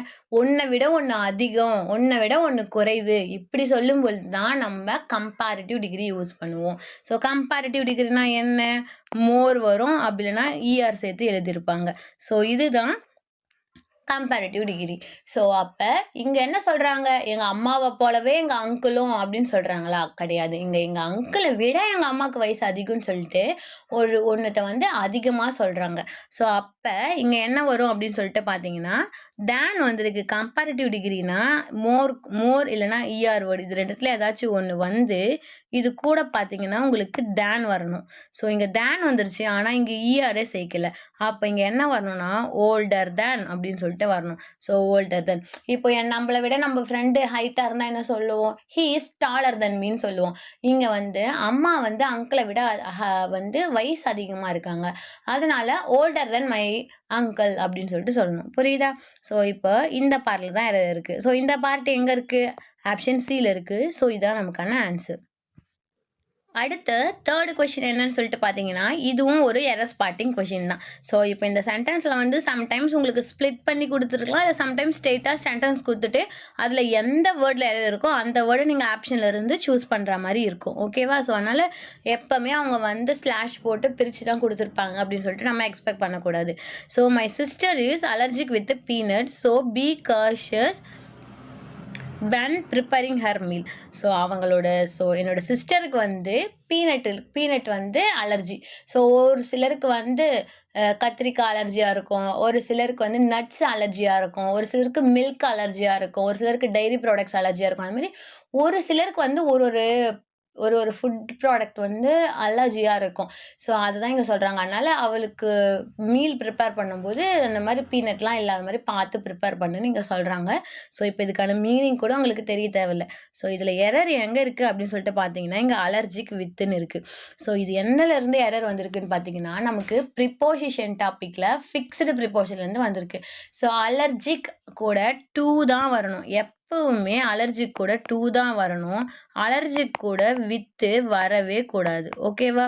அலர்ஜிக் கூட எப்பவுமே 2 தான் வரும், வித் வரக்கூடாது. அது எவ்வளோ பெரிய சென்டென்ஸ் ஆனா இருக்கட்டும், அந்த சென்டென்ஸில் என்ன வேணும்னாலும் சொல்லட்டும், அலர்ஜிக் கூட ஒரு ப்ரிப்போஷன் வருதுன்னா 2 தான் வரணும், வித்து வரக்கூடாது. இதை தான் ஃபிக்ஸ்டு ப்ரிப்போஷன் சொல்லுவாங்க. இந்த ப்ரிப்போஷன் இந்த வேர்டு கூட தான் வரணும், அவங்க ஆல்ரெடி ஃபிக்ஸ் பண்ணி வச்சுட்டாங்க, அதனால தான் அதுக்கு ஃபிக்ஸ்டு ப்ரிப்போஷன் அப்படின்னு சொல்லிட்டு நம்ம சொல்கிறோம். புரியுதா? ஸோ அலர்ஜிக் வித் அப்படின்றது ராங்கு, அலர்ஜிக் 2ன்றது தான் கரெக்ட். ஓகேவா? ஸோ அதனால் இங்கே வித்து வந்திருக்கக்கூடாது. ஸோ அப்போ இந்த வேர்டு எந்த ஆப்ஷனில் இருக்குன்னு பார்த்தீங்கன்னா, ஆப்ஷன் சியில் இருக்குது. ஸோ இதுதான் நமக்கான எரர் இருக்கக்கூடிய ஆப்ஷன். ஸோ இதுதான் நமக்கான ஆன்சர். ஓகேவா? ஸோ நீங்கள் எக்ஸாமில் எங்கே அலர்ஜிக் பார்த்தாலும் அது கூட 2 தான் வரணும் அப்படின்றது மட்டும் இதில் இருந்து ஞாபகம் வச்சுக்கோங்க போதும். நெக்ஸ்ட்டு 4th கொஷின் என்னன்னு சொல்லிட்டு பார்த்தீங்கன்னா, ஸோ இம்ப்ரூவ்மெண்ட். ஸோ இங்கே பார்த்தீங்கன்னா ஒரு நோ இம்ப்ரூவ்மெண்ட், சென்டென்ஸ் இம்ப்ரூவ்மெண்ட்டில் தான் இந்த கொஷின் கேட்டிருக்காங்க. ஒரு சென்டென்ஸ் கொடுத்துட்ருப்பாங்க, அதில் ஒரு பார்ட்டை மட்டும் அண்டர்லைன் பண்ணிவிட்டு இதுவே கரெக்டாக இருந்துச்சுன்னா நீங்கள் வந்து நோ இம்ப்ரூவ்மெண்ட் சூஸ் பண்ணணும். இல்லைனா ஆப்ஷன் ஏ போட்டால் இந்த இடத்துல கரெக்டாக இருக்குமா, இல்லை ஆப்ஷன் பி போட்டால் இந்த இடத்துல கரெக்டாக இருக்குமா, இல்லை ஆப்ஷன் சி போட்டால் இந்த இடத்துல கரெக்டாக இருக்குமா அப்படின்னு சொல்லிட்டு நம்ம சொல்லணும். ஓகேவா? ஸோ இப்போ பார்ப்போம். So she has been studying for 2 o'clock அப்படின்னு சொல்லிட்டு இருக்கா. ஸோ இங்கே 2 o'clock. ஸோ இது என்ன ரூல்னா, நமக்கு கோல்டன் ரூல்ஸ் ஆஃப் கிராமர்லேயே இந்த ரூலை நம்ம ரொம்ப இம்பார்ட்டண்ட்டாக பார்த்துருப்போம். ஓகேவா? ஸோ எஸ்எஸ்சிஜிடிக்கு இந்த ரூல் ரொம்ப இம்பார்ட்டண்ட்டு. நீங்கள் கோல்டன் ரூல்ஸ் ஆஃப் கிராமரை படிச்சிருந்தாலோ இல்லை ப்ரிப்போஷன் டாப்பிக்கை கம்ப்ளீட்டாக படிச்சிருந்தாலோ உங்களுக்கு இந்த ரூல் நல்லாவே தெரிஞ்சிருக்கும். உங்களுக்கு இது ஃபெமிலியரான ஒரு ரூலாக தான் இருக்கும். இல்லை நான் அந்த ப்ரிப்போஷன் டாப்பிக்கும் படிக்கல, கோல்டன் ரூல்ஸ் ஆஃப் கிராமரும் நான் படிக்கலைன்னா, இப்போது நான் சொல்கிறேன் ஒரு சின்ன பாயிண்ட்டு தான், இதை மட்டும் ஞாபகம் வச்சுக்கோங்க இந்த டாப்பிக்கில் இருந்து. ஸோ இந்த ரூலை வச்சு கொஷின் கேட்டால் ஆன்சர் பண்ணிடலாம். சிம்பிளாக என்னன்னு பார்த்தீங்கன்னா, ஃபார்னா ஆக, சின்ஸ் அப்படின்னா என்ன அர்த்தம்னா இருந்து, ஸோ அதில் இருந்து அப்படின்னு சொல்லிட்டு சொல்லுவோம்ல, அதே மாதிரி இருந்து. ஓகேவா? ஸோ இப்போது ஷீ ஹாஸ் பீன் ஸ்டடிங், அவள் படிச்சுன்னு இருக்கிறா. ஸோ 2:00 என்ன 2 மணி. அவ 2 மணி ஆக படிக்கிறான்னு சொல்லுவோமா? 2 மணியிலிருந்து படிக்கிறான்னு சொல்லுவோமா? 2 மணில படிக்கிறான்னு தான் சொல்லுவோம். அப்ப 2 மணியிலிருந்து அப்படின்றதுக்கு நம்ம என்ன சூஸ் பண்ணணும்னு பாருங்க. இங்க 2 மணியிலிருந்துன்னும் போது நம்ம சின்ஸ் தான் சூஸ் பண்ணணும். இதே அவ 2 மணி நேரமாக அப்படின்னு வந்திருந்துச்சுன்னா நம்ம ஃபார் சூஸ் பண்ணியிருப்போம். கரெக்டா? ஸோ இங்க 2 ஹார்ஸ் அப்படின்னு வந்திருந்தா நம்ம அங்க ஃபார் சூஸ் பண்ணியிருக்கலாம். 2 மணி நேரம் ஆக அப்படின்னு சொல்லிட்டு. ஆனா இங்க 2:00 அப்படின்னு சொல்லிட்டு தான் வந்திருக்கு. ஸோ 2:00 அப்படின்னும் போது அது 2 மணியில் இருந்து அப்படின்னு தான் அங்க சொல்லணும். ஸோ 2 மணியில் இருந்துன்னு தான் சொல்லணும். அதனால இங்க சின்ஸ் எந்த ஆப்ஷன்ல இருக்குன்னு பார்த்தீங்கன்னா ஆப்ஷன் பில தான் இருக்கு. ஸோ அதனால நம்மளோட ஆன்சர் வந்து ஆப்ஷன் பி தான். ஸோ இங்க ஸ்டடியிங் சின்ஸ் 2:00 அப்படின்னு சொன்னாதான் இந்த சென்டென்ஸ் கரெக்டா இருக்கும். ஓகேவா? ஸோ நீங்கள் நினைக்கலாம், ஸோ ஃப்ரம்முனாலும் இருந்து தானே, ஏன் நம்ம ஃப்ரம்மு சூஸ் பண்ணக்கூடாது அப்படின்னு சொல்லிட்டு. ஏன் ஃப்ரம்மை சூஸ் பண்ணக்கூடாதுன்னா, ஃப்ரம்முனா இருந்து தான், அதில் எந்த அப்ஜெக்ஷன்ஸும் கிடையாது. பட் ஒரு சென்டென்ஸ் வந்து இருந்து 2 மணியிலிருந்து 3 மணியிலிருந்து மண்டேவிலிருந்துன்னு சொல்லிட்டு இருந்துன்ற மீனிங்கில் வருதுனாலும் நீங்கள் அங்கே இன்னொரு விஷயத்த பார்க்கணும். அந்த சென்டென்ஸில் ஹேவ் ஆசட் இருந்தால் நீங்கள் சின்ஸை யூஸ் பண்ணணும்.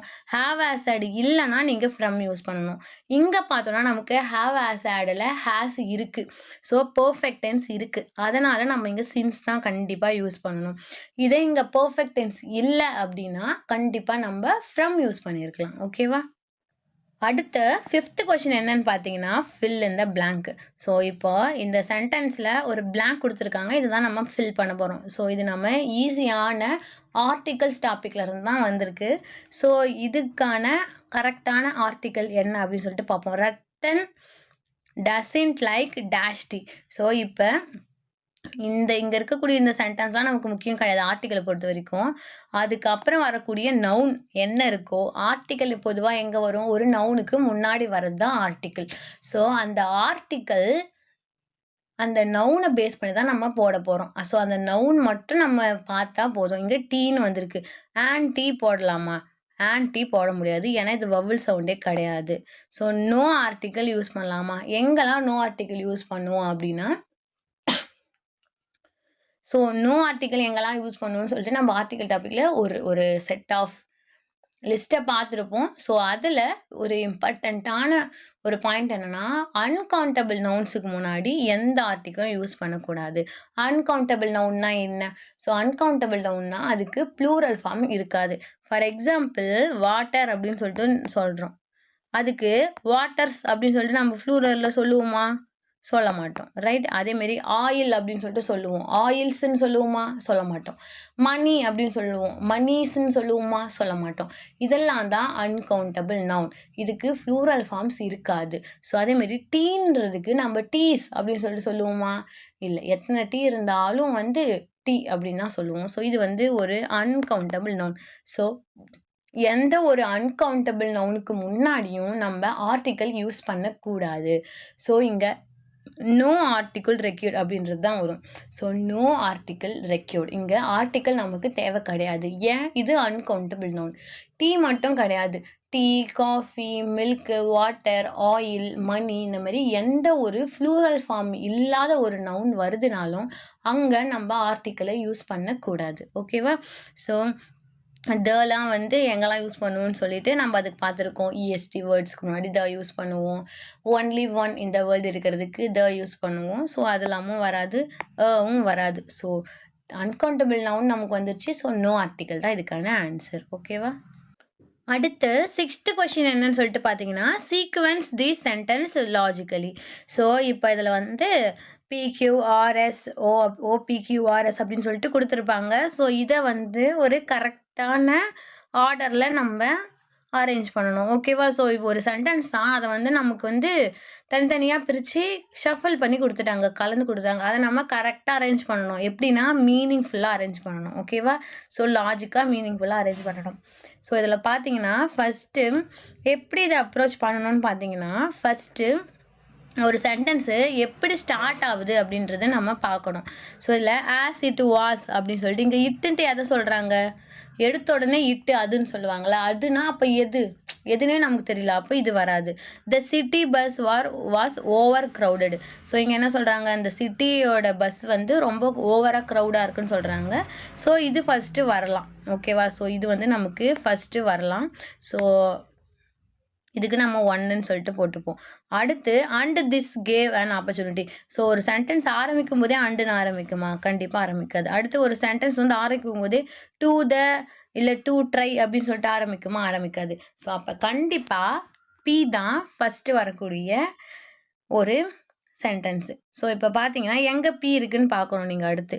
ஸோ இங்கே ஆப்ஷன் சிலையும் ஆப்ஷன் பிலையும் தான் நமக்கு பியில் வச்சு ஒரு சென்டென்ஸ் ஸ்டார்ட் ஆகுது. ஸோ இப்போ அடுத்து பிக்கு அப்புறம் என்ன வரும்? ஓ வருமா இல்லை எஸ் வருமானு பார்த்தீங்கனாலே உங்களுக்கான ஆன்சர் ஈஸியாக கிடச்சிரும். ஸோ அடுத்து பார்த்தீங்கன்னா the city bus was over crowded. அந்த சிட்டி பஸ்ஸு ஓவர் க்ரௌடடாக இருக்குது. அதுக்கப்புறம் எஸ் வருமானு பார்ப்போம். To try their skill. So city bus over க்ரௌடாக இருக்குது. To try their skill. என்ன ஸ்கில்லு? யாரோட ஸ்கில்லு அப்படின்னு சொல்லிட்டு இங்கே தேர் அப்படின்னா அவர்களுடைய ஸ்கில்லுன்னு அர்த்தம். இங்கே எவர்களுடைய ஸ்கில்ல சொல்கிறாங்கன்னு தெரியலல்ல நமக்கு, அப்போ இது வராது. இப்போது பீக்கு அப்புறம் ஓ வருதான்னு சொல்லிட்டு செக் பண்ணி பார்ப்போமா? ஸோ இப்போ பார்த்தோன்னா the city bus was over crowded. இந்த பஸ் ஓவர் க்ரௌடாக இருக்குது. As it was last one of the evening. ஓகேவா? ஸோ ஏன் அது க்ரௌடாக இருக்குது? ஆஸ்னா வந்து அதோட காரணத்தை இங்கே சொல்கிறாங்க. ஸோ இது வந்து அந்த ஈவினிங்கில் இருக்கக்கூடிய ஒரு லாஸ்ட் பஸ்ஸு. ஸோ அதனால் இது வந்து ரொம்ப க்ரௌடாக இருக்குது அப்படின்னு சொல்லிட்டு சொல்கிறாங்க. ஸோ அப்போ இது மீனிங்ஃபுல்லாக வரும். ஸோ அதனால் நம்ம பீக்கு அப்புறம் நம்ம ஓ இருக்கக்கூடிய ஆப்ஷன் தான் கரெக்டாக. இப்போ அடுத்தடுத்து இருக்கக்கூடிய ஆப்ஷன்ஸையும் கரெக்டாக இருக்கான்ட்டு நம்ம செக் பண்ணிப்போம். அடுத்து கியூ இருக்குது. And this gave an opportunity. அதனால் இந்த ஓவர் க்ரௌடாக இருக்கிறது என்ன ஒரு ஆப்பர்ச்சுனிட்டியை கொடுக்குதுன்னா are to the pick pocketers. So to the pick pockets அப்படின்னா யாருன்னா, ஸோ இந்த பாக்கெட்டில் வந்து பிளேட் போட்டு திருடிடுவாங்கல்ல, ஸோ அவங்கள தான் வந்து பிக் பாக்கெட்ஸ் அப்படின்னு சொல்லிட்டு சொல்லுவாங்க. அவங்களுக்கு ஒரு நல்ல ஆப்பர்ச்சுனிட்டி கொடுக்குது. To try their skill. அவங்களோட ஸ்கில், அவங்களோட கைவரிசை காமிக்கிறதுக்கு ஒரு நல்ல ஆப்பர்ச்சுனிட்டி இது கொடுக்குது. அந்த க்ரௌடாக இருக்கிறது அவங்களுக்கு சாதகமாக போயிடுது அப்படின்னு சொல்லிட்டு சொல்கிறாங்க. ஸோ அதனால் இதுக்கான ஆன்சர் பார்த்தீங்கன்னா ஆப்ஷன் சி தான். ஸோ இந்த ஆப்ஷன் மட்டும்தான் நமக்கு அரேஞ்ச் பண்ணும்போது மீனிங்ஃபுல்லான ஒரு லாஜிக்கல் சென்டென்ஸை கொடுக்கும். ஸோ அடுத்து 7th கொஷின் என்னன்னு சொல்லிட்டு பார்த்தீங்கன்னா, ஸோ இந்த following questions the sentence has been given in the active voice. So இதில் சென்டென்ஸ் வந்து நமக்கு ஆக்டிவ் வாய்ஸில் கொடுத்துருப்பாங்க. ஸோ நம்ம என்ன பண்ணணும்னு பார்த்தீங்கன்னா 4 ஆல்டர்னேட்டிவ்ஸில் which best expresses the same sentence in passive voice. So இந்த ஆக்டிவ் வாய்ஸில் இவங்க கொடுத்த சென்டென்ஸு எந்த சென்டென்ஸ் வந்து கரெக்டாக பேசிவ் வாய்ஸில் சேஞ்ச் பண்ணியிருக்காங்க அப்படின்னு சொல்லிட்டு நம்ம கண்டுபிடிக்கணும். ஸோ இதுக்கு ஆக்டிவ் வாய்ஸ் பேசிவ் வாய்ஸோட பேசிக் ரூல் கண்டிப்பாக உங்களுக்கு தெரியணும். அது தெரிஞ்சால் தான் நான் சொல்கிறது உங்களுக்கு புரியும். ஸோ ஆக்டிவ் வாய்ஸ் பேசிவ் வாய்ஸோட ரூலே என்னன்னு பார்த்தீங்கன்னா சப்ஜெக்ட் ஆப்ஜெக்டாகவும் ஆப்ஜெக்ட் சப்ஜெக்டாகவும் மாறும். ஸோ இங்கே ஷீ வந்து இங்கே ஹர்ரா மாறி இருக்குது எல்லா சென்டென்ஸ்லையும். அண்ட் த டெஸ்ட் வந்து இங்கே த டெஸ்ட்டாகவே தான் சப்ஜெக்டாக வரும். அடுத்து நம்ம முக்கியமாக பார்க்க வேண்டியது வேர்பு.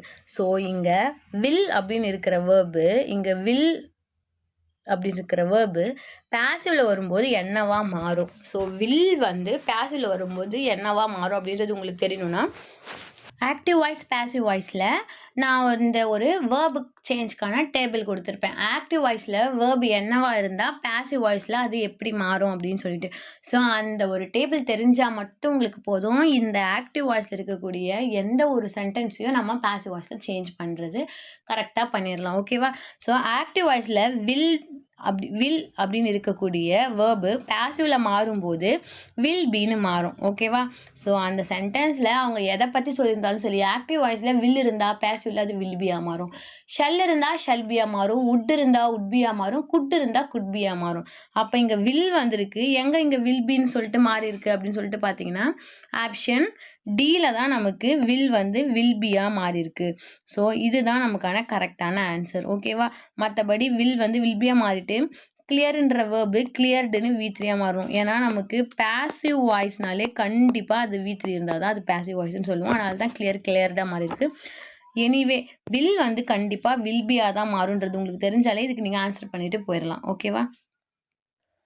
அடுத்து 8th கொஸ்டின் என்னன்னு சொல்லிட்டு பார்த்தீங்கன்னா, இதுவும் same active voice and passive voice தான். ஸோ இந்த ஆக்டிவ் வாய்ஸில் கொடுத்துருக்கக்கூடிய இந்த சென்டென்ஸை நம்ம இப்போ பேசிவ் வாய்ஸில் எது கரெக்டாக சேஞ்ச் பண்ணியிருக்காங்கன்னு சொல்லிட்டு பார்க்க போகிறோம். ஸோ இங்கே சப்ஜெக்ட் ஆப்ஜெக்டாக மாற்றுறதும் ஆப்ஜெக்ட் சப்ஜெக்டாக மாற்றுறதும் எல்லாம் சேமாக தான் இருக்குது. ஸோ நம்ம இதை பார்க்க வேண்டாம், ஸ்ட்ரெயிட்டாக நம்ம வேர்ப் சேஞ்சை பார்ப்போம். ஸோ இங்கே ஆக்டிவ் வாய்ஸில் என்ன வேர்ப் வந்திருக்கு அப்படின்னு சொல்லிட்டு பார்ப்போம். ஃபஸ்ட்டு ஆக்டிவ் வாய்ஸில் வந்து ஸோ ஆக்டிவ் வாய்ஸில் பைட் அப்படின்ற வேர்டு வந்திருக்கு. ஸோ இது பார்த்தோன்னா நமக்கு V2. ஸோ ஆக்டிவ் வாய்ஸில் V2ன்னு வந்துச்சுன்னா அது பேசிவில் வரும்போது வாஸு அப்படின்னா வேர் வந்து அது கூட V3 வரும். ஸோ இங்கே பார்த்தோன்னா எந்த சென்டென்ஸில் வாஸ் இல்லைனா வேர் இருக்குதுன்னு பார்த்தோன்னா ஆப்ஷன் ஏல தான் உங்களுக்கு வாஸ் அப்படி இல்லைனா வேர்ன்றது இருக்குது. ஸோ இங்கே த லிட்டில் பேபின்றது சிங்குலர், அதனால் நம்ம இங்கே வாஸ் யூஸ் பண்ணியிருக்கோம். இதே இங்கே ஃப்ளூரல் சப்ஜெக்டாக இருந்தால் நம்ம இங்கே வேர் யூஸ் பண்ணியிருப்போம். ஸோ இது ரெண்டும் வந்து சிங்குலர் ஃப்ளூரலை பொறுத்து மாறும். V3 is mandatory. So the insect bite the little baby. So அந்த இன்செக்ட் வந்து அந்த லிட்டில் பேபியை வந்து பைட் பண்ணிச்சு, கடிச்சிச்சு அப்படின்னு சொல்கிறாங்க. அப்போது பேசிவில் மாறும்போது அந்த லிட்டில் பேபி அந்த இன்செக்டால் கடிக்கப்பட்டதுன்னு சொல்கிறாங்க. So the little baby was bitten by the insect அப்படின்னு சொல்லிட்டு சொல்கிறாங்க. ஓகேவா? ஸோ இது V2ல் இருக்கிறதுனால நம்ம இங்கே வாஸ் கூட V3 போட்டிருக்கோம். இதே இங்கே V1ல் இருந்துச்சுன்னா ஈஸ் பைட்டன் போட்டிருப்போம். இதே இங்கே ஹேவ் ஆஸ் ஆட் வந்துருந்துச்சுன்னா நம்ம இங்கேயும் ஹேவ் ஆஸை யூஸ் பண்ணியிருப்போம். ஓகேவா? அடுத்து 9th கொஷின் என்னன்னு சொல்லிட்டு பார்த்தீங்கன்னா, இதுவும் ஆக்டிவ் வாய்ஸில் இருக்கக்கூடிய சென்டென்ஸை நம்ம பேசிவில் மாற்றணும். இது பார்த்தீங்கன்னா நமக்கு இம்பேரட்டிவ் சென்டென்ஸ். இது வந்து நமக்கு இன்ட்ராகேட்டிவ் சென்டென்ஸ். இன்ட்ராகேட்டிவ் சென்டென்ஸ்னால் வினா வாக்கியம் அப்படின்னு சொல்லிட்டு சொல்லுவோம். இன்ட்ராகேட்டிவ் சென்டென்ஸை எப்படி நம்ம ஆக்டிவ் டு பேசிவ் மாற்றணும்னு பார்த்தீங்கன்னா, இதுலேயும் வேறு எதுவும் கிடையாது. இன்ட்ராகேட்டிவ் சென்டென்ஸில் என்ன பண்ணுவாங்கன்னா, சப்ஜெக்ட்டுக்கு அப்புறம் வேர்பு கொடுக்கறதுக்கு பதில் வேர்புக்கு அப்புறம் சப்ஜெக்டை கொடுப்பாங்க, அவ்வளோதான். இங்கே பார்த்தீங்கன்னா would ரிப்பேர்ன்றது வேர்பு, யூன்றது சப்ஜெக்ட்டு, த பைக் அப்படின்றது ஆப்ஜெக்ட். would ரிப்பேர் இது ரெண்டும் சேர்ந்து தான் உங்களுக்கு என்னன்னா வேர்பு. ஓகேவா? இப்போ ஆப்ஜெக்டை சப்ஜெக்டாகவும் சப்ஜெக்ட் ஆப்ஜெக்டாகவும் மாற்றணும். அப்போ த பைக்குன்றது முன்னாடி வரணும். இங்கே பார்த்தீங்கன்னா இங்கே த பைக் முன்னாடி வந்துச்சு, யூ பின்னாடி போயிடுச்சு. இங்கேயும் அந்த மாதிரி தான் இருக்குது. இங்கேயும் அந்த மாதிரி தான் இருக்குது, இங்கேயும் அந்த மாதிரி தான் இருக்குது. ஆனால் இந்த ஆப்ஷன் சியில் பார்த்தீங்கன்னா பைக் பின்னாடியே இருக்குது. இந்த ஆப்ஜெக்ட் முன்னாடி வந்துட்டு இந்த சப்ஜெக்ட் பின்னாடி போகிற சேஞ்சு இதில் பண்ண காணும். அப்போ ஆப்ஷன் சி கண்டிப்பாக நமக்கான ஆன்சர் கிடையாது. இந்த 3த்தில் வேறு எதுன்னு சொல்லிட்டு பார்ப்போம். நான் லாஸ்ட் கொஸ்டினில் என்ன சொல்லியிருந்தேன், வேர்ப் சேஞ்ச் பண்ணுறதுக்கு வில் இருந்தால் வில் பி போடுங்க, ஷெல் இருந்தால் ஷெல் பி போடுங்க, would இருந்தால் would be போடுங்க, could இருந்தால் could be போடுங்கன்னு சொல்லிட்டு சொன்னேன்னா, அப்போ இங்கே என்ன இருக்குது, would ரிப்பேர்னு இருக்குது. அப்போ இங்கே என்ன வரும், would be repairedன்னு வரும். இங்கே would be repairedன்னு இருக்குன்னு பார்ப்போம். இங்கே would haveன்னு இருக்குது. நான் would haveன்னு வரும்னு சொன்னேன்னா கிடையாது. இது வராது. அடுத்து would repairedன்னு மட்டும் வருமா, இங்கே would beன்றது நமக்கு தேவை. இதுவும் வராது. இங்கே தான் would பி ரிப்பேர்டு அப்படின்னு சொல்லிட்டு நான் சொன்ன ஃபார்மேட்லேயே வந்திருக்கு. ஆப்ஷன் டி தான் நமக்கான ஆன்சர். ஓகேவா? would இருந்தால் would be repaired அப்படின்னு சொல்லிட்டு தான் வரணும். ஓகேவா? could இருந்தால் could be repaired, should இருந்தால் should be repaired. எந்த ஒரு மாடல் வெர்ப் வந்தாலும் அது கூட ஒரு பி வந்து அதுக்கப்புறம் தான் நமக்கு அதோட V3 ஃபார்ம் வரணும். ஓகேவா? அடுத்து 10th கொஷின் என்னன்னு சொல்லிட்டு பார்த்தீங்கன்னா, இது வந்து direct speech and indirect speech. ஓகேவா? நம்ம டைரெக்டாக ஒரு விஷயத்த சொல்கிறது, இன்னொருத்தவங்க போயிட்டு அதை இன்டைரக்டாக சொல்லும்போது என்னன்னு சொல்லுவாங்க, அதுதான். ஓகேவா? இது வந்து ஆப்போசிட் மீனிங் அப்படின்னு சொல்லிட்டு இது வந்து ஒரு சின்ன ஒரு கரெக்ஷன் தான். இது வந்து டைரக்ட் ஸ்பீச்சில் கொடுத்துருக்கிறத நீங்கள் இன்டைரக்ட் ஸ்பீச்சாக மாற்றணும். ஓகேவா? அவ்வளோதான். இது ஆப்போசிட் மீனிங் அப்படின்னு சொல்லிட்டு நீங்கள் எடுத்துக்காதீங்க. நமக்கு டைரக்ட் ஸ்பீச்சில் கொடுத்ததை நம்ம இன்டைரக்ட் ஸ்பீச்சில் மாற்ற போகிறோம். டைரக்ட் டு இன்டைரக்ட் மாற்றும்போது நம்ம என்ன பண்ணணும் அப்படின்னு சொல்லிட்டு பார்த்தீங்கன்னா, ஃபஸ்ட்டு இதுதான் வந்து இந்த ஒரு சேஸு செட்டு சேன்னு வந்திருக்கும். இதை தான் நம்ம வந்து ரிப்போர்ட்டிங் வேர்புன்னு சொல்லுவோம். இந்த ரிப்போர்ட்டிங் வேர்பு பாஸ்ட் டென்ஸில் இருந்தால் மட்டும்தான் நம்ம அதில் டென்ஸ் சேஞ்ச் பண்ணணும். இது ப்ரெசன்ட் டென்ஸ்லையோ ஃப்யூச்சர் டென்ஸ்லையோ இருந்தால் நம்ம டென்ஸ் சேஞ்ச் பண்ணக்கூடாது, ப்ரொனவுன் சேஞ்ச் மட்டும்தான் பண்ணணும். ஓகேவா? த பேஷன் சேஸ், அந்த ஒரு பேஷன் சொல்கிறாங்க ஐ எம் ஃபைனுன்னு சொல்லிட்டு. ஸோ அவங்களா சொல்லும்போது ஐ எம் ஃபைனுன்னு சொல்லுவாங்க. ஒரு பேஷண்ட் வந்து ஐ எம் ஃபைனுன்னு சொல்கிறத நம்ம வந்து பார்க்குறோம், பார்த்துட்டு வந்து நம்ம இன்னொருத்தவங்கிட்ட சொல்லும்போது என்ன சொல்லுவோம்? அந்த பேஷண்ட் சொன்னாங்க அவங்க ஃபைனா அப்படின்னு சொல்லிட்டு தானே சொல்லுவோம். அவங்க ஃபைனாக இருக்காங்க அப்படின்னு சொல்லிட்டு சொன்னாங்கன்னு சொல்லுவோம். அப்போ த பேஷண்ட் சேஸ் என்ன வரும்? சேஸ்க்கு அப்புறம் ஹீ இஸ் ஃபைன் அப்படின்றது தான் இதுக்கான ஆன்சராக வரும். ஓகேவா? இங்கே தட் அப்படின்றது பார்த்தீங்கன்னா கன்ஜெக்ஷன். இந்த கமா கொட்டேஷன்லாம் எடுத்துகிட்டு நம்ம தட்டு போடுவோம், அது எல்லாத்துலேயும் வந்திருக்கு, அது பிரச்சனை கிடையாது. இங்கே he is fined, will be fined, was fined, would be fined அப்படின்னு சொல்லிட்டு பார்க்கும்போது இங்கே இது ப்ரெசன்ட் டென்ஸில் வந்திருக்கிறதுனால நம்ம டென்ஸ் சேஞ்ச் பண்ணக்கூடாது. இது ப்ரெசன்ட் டென்ஸாக இருக்குன்னா இதுவும் ப்ரெசன்ட் டென்ஸாக தான் இருக்கணும். இங்கே ஃப்யூச்சரில் இருக்குது, இங்கே வந்து பார்த்தீங்கன்னா பாஸ்டில் இருக்குது, இங்கேயும் மாடல் வேர்ப் வந்திருக்கு. இது மட்டும்தான் ப்ரெசன்ட் டென்ஸில் இருக்குது. ஸோ அவங்களா சொல்லும்போது ஐ எம் ஃபைன் சொல்லுவாங்க, அதை நம்ம சொல்லும்போது அவங்க ஃபைனாக இருக்காங்க, அப்போ ஹீ இஸ் ஃபைனுன்னு சொல்லுவோம். இங்கே பேஷண்ட் வந்து பொண்ணா பையனா தெரியலன்னா நம்ம மேல் ஜெண்டரை தான் யூஸ் பண்ணணும். ஓகேவா? அதனால் I am fine, he is ஃபைனாக மாறிச்சு. இது வந்து டைரக்ட் ஸ்பீச்சிலேருந்து இன்டைரக்ட் ஸ்பீச்சில் மாற்றக்கூடிய ஒரு சென்டென்ஸ். ஸோ உங்களுக்கு கொஷின் வந்து டைரக்ட் டு இன்டைரக்டாக சேஞ்ச் பண்ணுங்கன்னு கேட்கலாம், இல்லை நரேஷன் அப்படின்ற டாப்பிக்கு அப்படின்னு சொல்லிட்டு கேட்கலாம். ஸோ எப்படி கேட்டாலும் சரி, இந்த மாதிரி வந்து உங்களுக்கு சேஸ் இந்த மாதிரிலாம் வந்து இந்த மாதிரி கமா கொட்டேஷன்லாம் கொடுத்துருக்காங்கன்னா இந்த மாதிரி ஆப்ஷன்ஸ் வருதுன்னா நீங்கள் டேரெக்டாக இது direct speech indirect speech question சொல்லிட்டு அண்டர்ஸ்டாண்ட் பண்ணிக்கலாம். ஓகேவா? அடுத்து 11th கொஷின் என்னன்னு சொல்லிட்டு பார்த்தீங்கன்னா select the most appropriate synonym of the given word. So சினானம்னா என்ன? சேம் மீனிங்கில் இருக்கக்கூடிய வேர்டு என்னன்னு சொல்லிட்டு நம்ம கண்டுபிடிக்கணும் கொடுத்துருக்க கொஷினுக்கு. ஸோ ஒரே அர்த்தம் இருக்கக்கூடிய ஒரு வேர்டு. ஸோ செலப்ரேட் பண்ணுறதுனா என்ன? நல்லா வந்து மகிழ்ச்சியாக ஒரு விஷயத்தை கொண்டாடுறது தான் செலப்ரேட் அப்படின்னு சொல்லுவோம். ஸோ இதோட சினானம் என்ன அப்படின்னு சொல்லிட்டு பார்த்தீங்கன்னா ரிஜாய்ஸ் அப்படின்னு சொல்லிட்டு சொல்லுவோம். ஓகேவா? ரிஜாய்ஸ்னாலும் ஒரு கொண்டாட்டத்தை வந்து ரிஜாய்ஸ் அப்படின்னு சொல்லிட்டு சொல்லுவோம். ஓகேவா? ஸோ செலப்ரேட்டோடைய சினானம் என்னன்னு பார்த்தீங்கன்னா ரிஜாய்ஸ் அப்படின்றது தான் இதோடைய சினானம். ஓகேவா? அடுத்து 12th கொஷின் என்ன அப்படின்னு சொல்லிட்டு பார்த்தீங்கன்னா choose the word that is opposite in meaning to the given word. So நமக்கு கொடுத்துருக்க கொஷினில் கொடுத்துருக்கக்கூடிய வேர்டுக்கு ஆண்டனம் என்னன்னு சொல்லிட்டு கேட்குறாங்க. ஸோ ஆப்போசிட் மீனிங்னா ஆண்டனம், எதிர் சொல். ஸோ மிசரபிள் அப்படின்னா என்னன்னு சொல்லிட்டு பார்த்தீங்கன்னா ரொம்ப பரிதாபமாக இருக்கிறது, ரொம்ப கஷ்டத்தில் இருக்கிறது தான் மிசரபிள் அப்படின்னு சொல்லிட்டு சொல்லுவாங்க. ஸோ ரொம்ப கஷ்டமான, ரொம்ப ஒரு மோசமான ஒரு நிலைமையில் பரிதாபமாக இருக்கிறது தான் மிசரபிள் சொல்லுவாங்க. ஸோ அப்போ அதுக்கு ஆப்போசிட் என்ன அப்படின்னு சொல்லிட்டு பார்த்தீங்கன்னா சீர்ஃபுல். ஸோ ரொம்ப ஜாலியாக இருக்கிறது, ரொம்ப சந்தோஷமாக இருக்கிறது, மகிழ்ச்சியாக இருக்கிறது தான் சீர்ஃபுல்னு சொல்லுவாங்க. ஸோ இதுதான் இதுக்கான ஆண்டனம். அடுத்து 13th கொஷின் என்ன அப்படின்னு சொல்லிட்டு பார்த்தீங்கன்னா choose the correct one word substitution for unit of weight for precious stones. So இது வந்து OWS, ஒன் வேர்ட் சப்ஸ்டியூஷன். ஒரு சென்டென்ஸ் கொடுத்துருப்பாங்க, அதை ஒன் வேர்டில் அதை என்ன சொல்லுவாங்க அப்படின்னு சொல்லிட்டு கேட்குறாங்க. ஸோ ஒரு ப்ரீஷியஸ் ஸ்டோன்ஸ்லாம் இருக்குல்ல, ஸோ டைமண்டு அந்த மாதிரி இதுதான் ப்ரீஷியஸ் ஸ்டோன்ஸ்ன்னு சொல்லுவாங்க. டைமண்டு மாதிரி இருக்கக்கூடிய ஒரு ப்ரீஷியஸ் ஸ்டோன்ஸை அதோட வெயிட் என்னன்னு சொல்லுவாங்க. ஸோ நம்ம இப்போ பருப்பு எல்லாம் என்ன சொல்லுவோம்? பருப்பு அரிசியெல்லாம் கிலோகிராமில் சொல்லுவோம். அதுக்கு அடுத்தது எண்ணெய் இதெல்லாம் வந்து லிட்டர்னு சொல்லுவோம், எண்ணெய் பாலெல்லாம். அதேமாரி ப்ரீஷியஸான ஸ்டோன்ஸ் இருக்குல்ல, விலை மதிப்பான அந்த கற்கள் எல்லாம் அதோட யூனிட்டை வந்து எதால் வந்து நம்ம சொல்லுவோம், அதோட வெயிட்டை வந்து எப்படி சொல்லுவோம் அப்படின்னு சொல்லிட்டு பார்த்தா கேரட் அப்படின்னு சொல்லிட்டு சொல்லுவோம். ஓகேவா? ஸோ நீங்கள் வந்து கேள்விப்பட்டிருப்பீங்க, இது வந்து ஸோ 8 கேரட்டு, இது வந்து 1 கேரட்டு, 2 கேரட்டு அப்படின்னு சொல்லிட்டு. ஸோ அந்த ப்ரீஷியஸ் டைமண்ட் மாதிரியான ப்ரீஷியஸ் ஸ்டோன்ஸ் எல்லாம் நம்ம வந்து கேரட்டில் தான் மெஷர் பண்ணுவோம். ஓகேவா? அடுத்து 14th கொஷின் என்ன அப்படின்னு சொல்லிட்டு பார்த்தீங்கன்னா so select the most appropriate idiom that can substitute the underlined segment. ஓகேவா? ஸோ நம்ம வந்து இந்த அண்டர்லைன் பண்ணியிருக்கக்கூடிய இந்த ஒரு மீனிங்கான கரெக்டான இடியம் என்ன அப்படின்னு சொல்லிட்டு கண்டுபிடிக்கணும். So most women are facing the same problem when it comes to job satisfaction because of the pay parity is institutions. ஓகேவா? ஸோ இப்போ இங்கே இந்த சென்டென்ஸில் என்ன சொல்லியிருக்காங்கன்றதா நமக்கு இம்பார்ட்டன்ட் கிடையாது. So facing the same problem, ஒருத்தர் ஃபேஸ் பண்ணுற அதே ப்ராப்ளத்தையே எல்லாரும் ஃபேஸ் பண்ணுறாங்க. அவன் ஃபேஸ் பண்ணுற அதே ப்ராப்ளத்தையே நானும் ஃபேஸ் பண்ணுறேன்.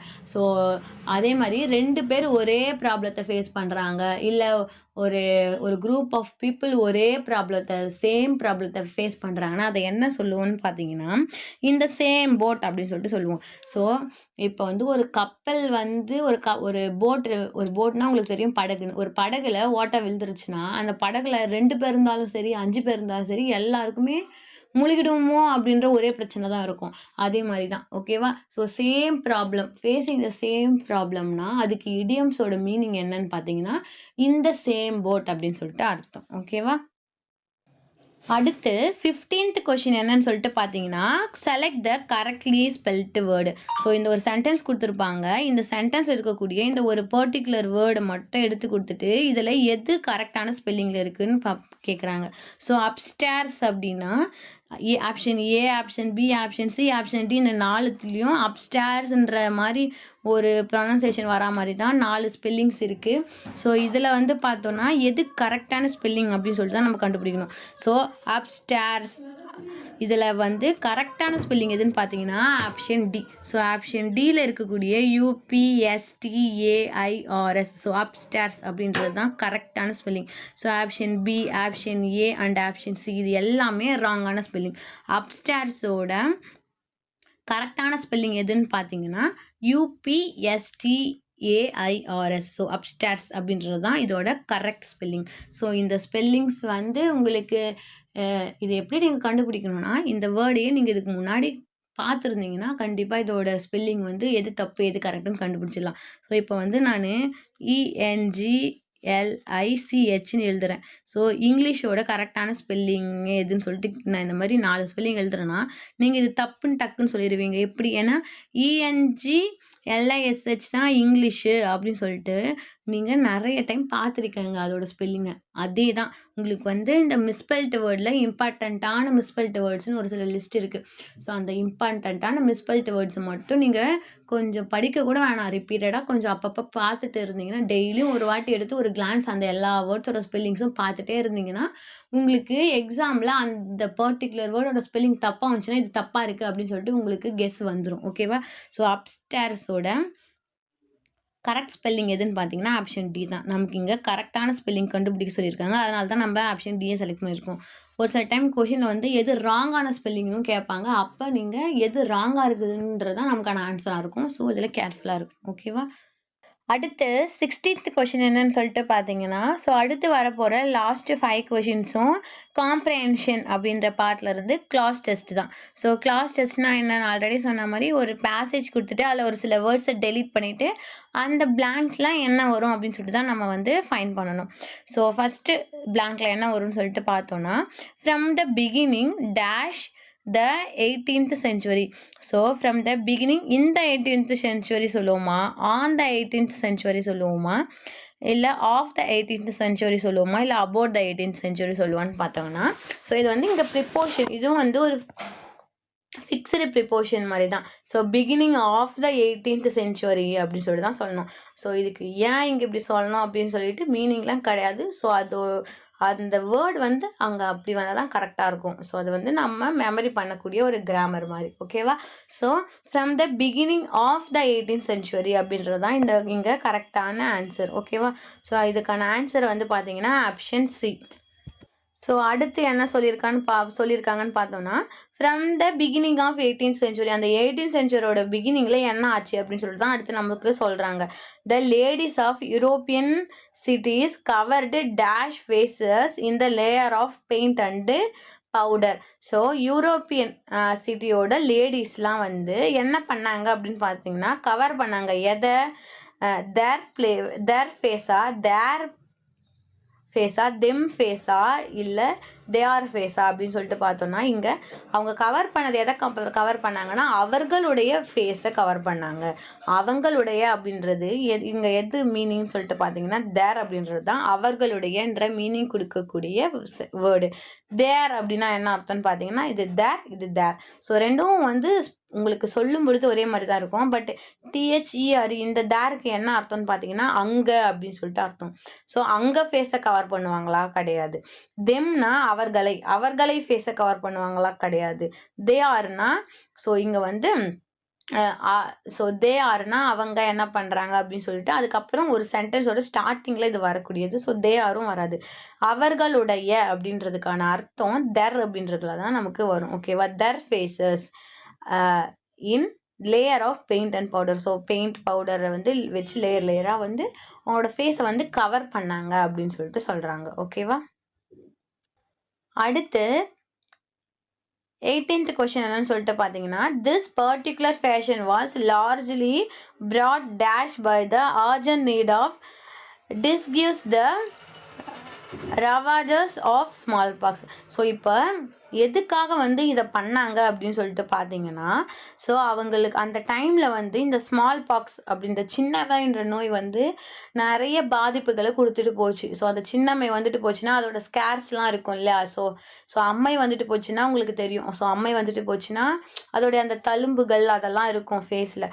ஸோ அதனால் அதை மறைக்கிறதுக்காக தான் இதெல்லாம் அவங்க பண்ணியிருக்காங்க. ஓகேவா?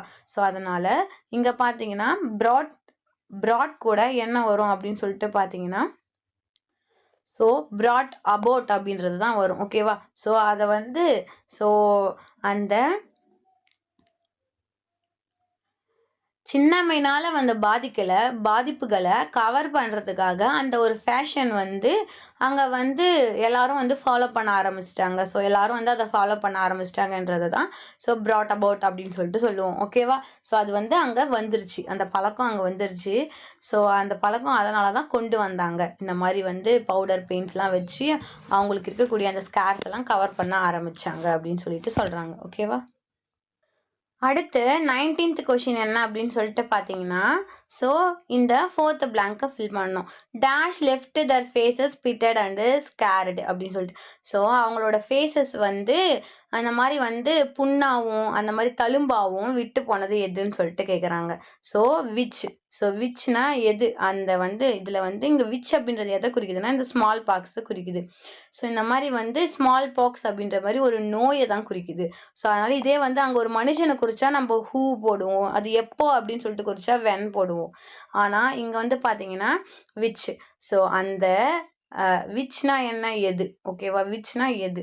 ஸோ எது வந்து அந்த ஃபேஸஸில் பிட்டட் ஸ்கேர்ஸ் அந்த மாதிரி புண்களையும் இந்த மாதிரி தழும்புகளையும் விட்டு போச்சு அப்படின்னு சொல்லிட்டு இங்கே சொல்கிறாங்கன்னா அங்கே ஸ்மால் பாக்ஸ். ஸோ இங்கே விச்ன்றது இதுக்கு முன்னாடி இருக்கக்கூடிய ஸ்மால் பாக்ஸை தான் இங்கே குறிக்குது. ஓகேவா? ஸோ நமக்கான ஆன்சர் வந்து பார்த்தீங்கன்னா ஆப்ஷன் பி விச். அடுத்து பார்த்தீங்கன்னா during this same period. So அதே நேரத்தில் the beauty spot was introduced to. So அப்போ தான் வந்து இந்த பியூட்டி ஸ்பாட் அப்படின்றது ஒன்று இன்ட்ரடியூஸ் பண்ணாங்க. ஸோ எதுக்காக அந்த பியூட்டி ஸ்பாட்டை இன்ட்ரடியூஸ் பண்ணாங்கிறது தான் நம்ம நெக்ஸ்ட் கொஸ்டினில் பார்க்க போகிறோம். ஸோ த ஃபைனல் கொஷின் பார்த்தீங்கன்னா ஸோ அதே சேம் பீரியடில் தான் இந்த பியூட்டி ஸ்பாட் அப்படின்றது இன்ட்ரடியூஸ் பண்ணாங்க. எதுக்குன்னா கவர் டேஷ் எ ஃபேஷியல் டிஃபெக்ட். ஸோ நம்ம ஃபேஸில் வந்து ஏதாச்சும் ஒரு டிஃபெக்ட் இருக்குது அப்படின்னா ஏதாச்சும் ஒரு சின்ன பாதிப்பு இருக்குது, ப்ராப்ளம்ஸ் இருக்குது அப்படின்னா ஸோ அந்த ஃபேஷியல் டிஃபெக்டை என்ன பண்ணுறதுக்கு கவர் ஆன் பண்ணவா, கவர் டூ பண்ணவா, கவர் ஃபார் பண்ணவா, கவர் அப் பண்ணவானா.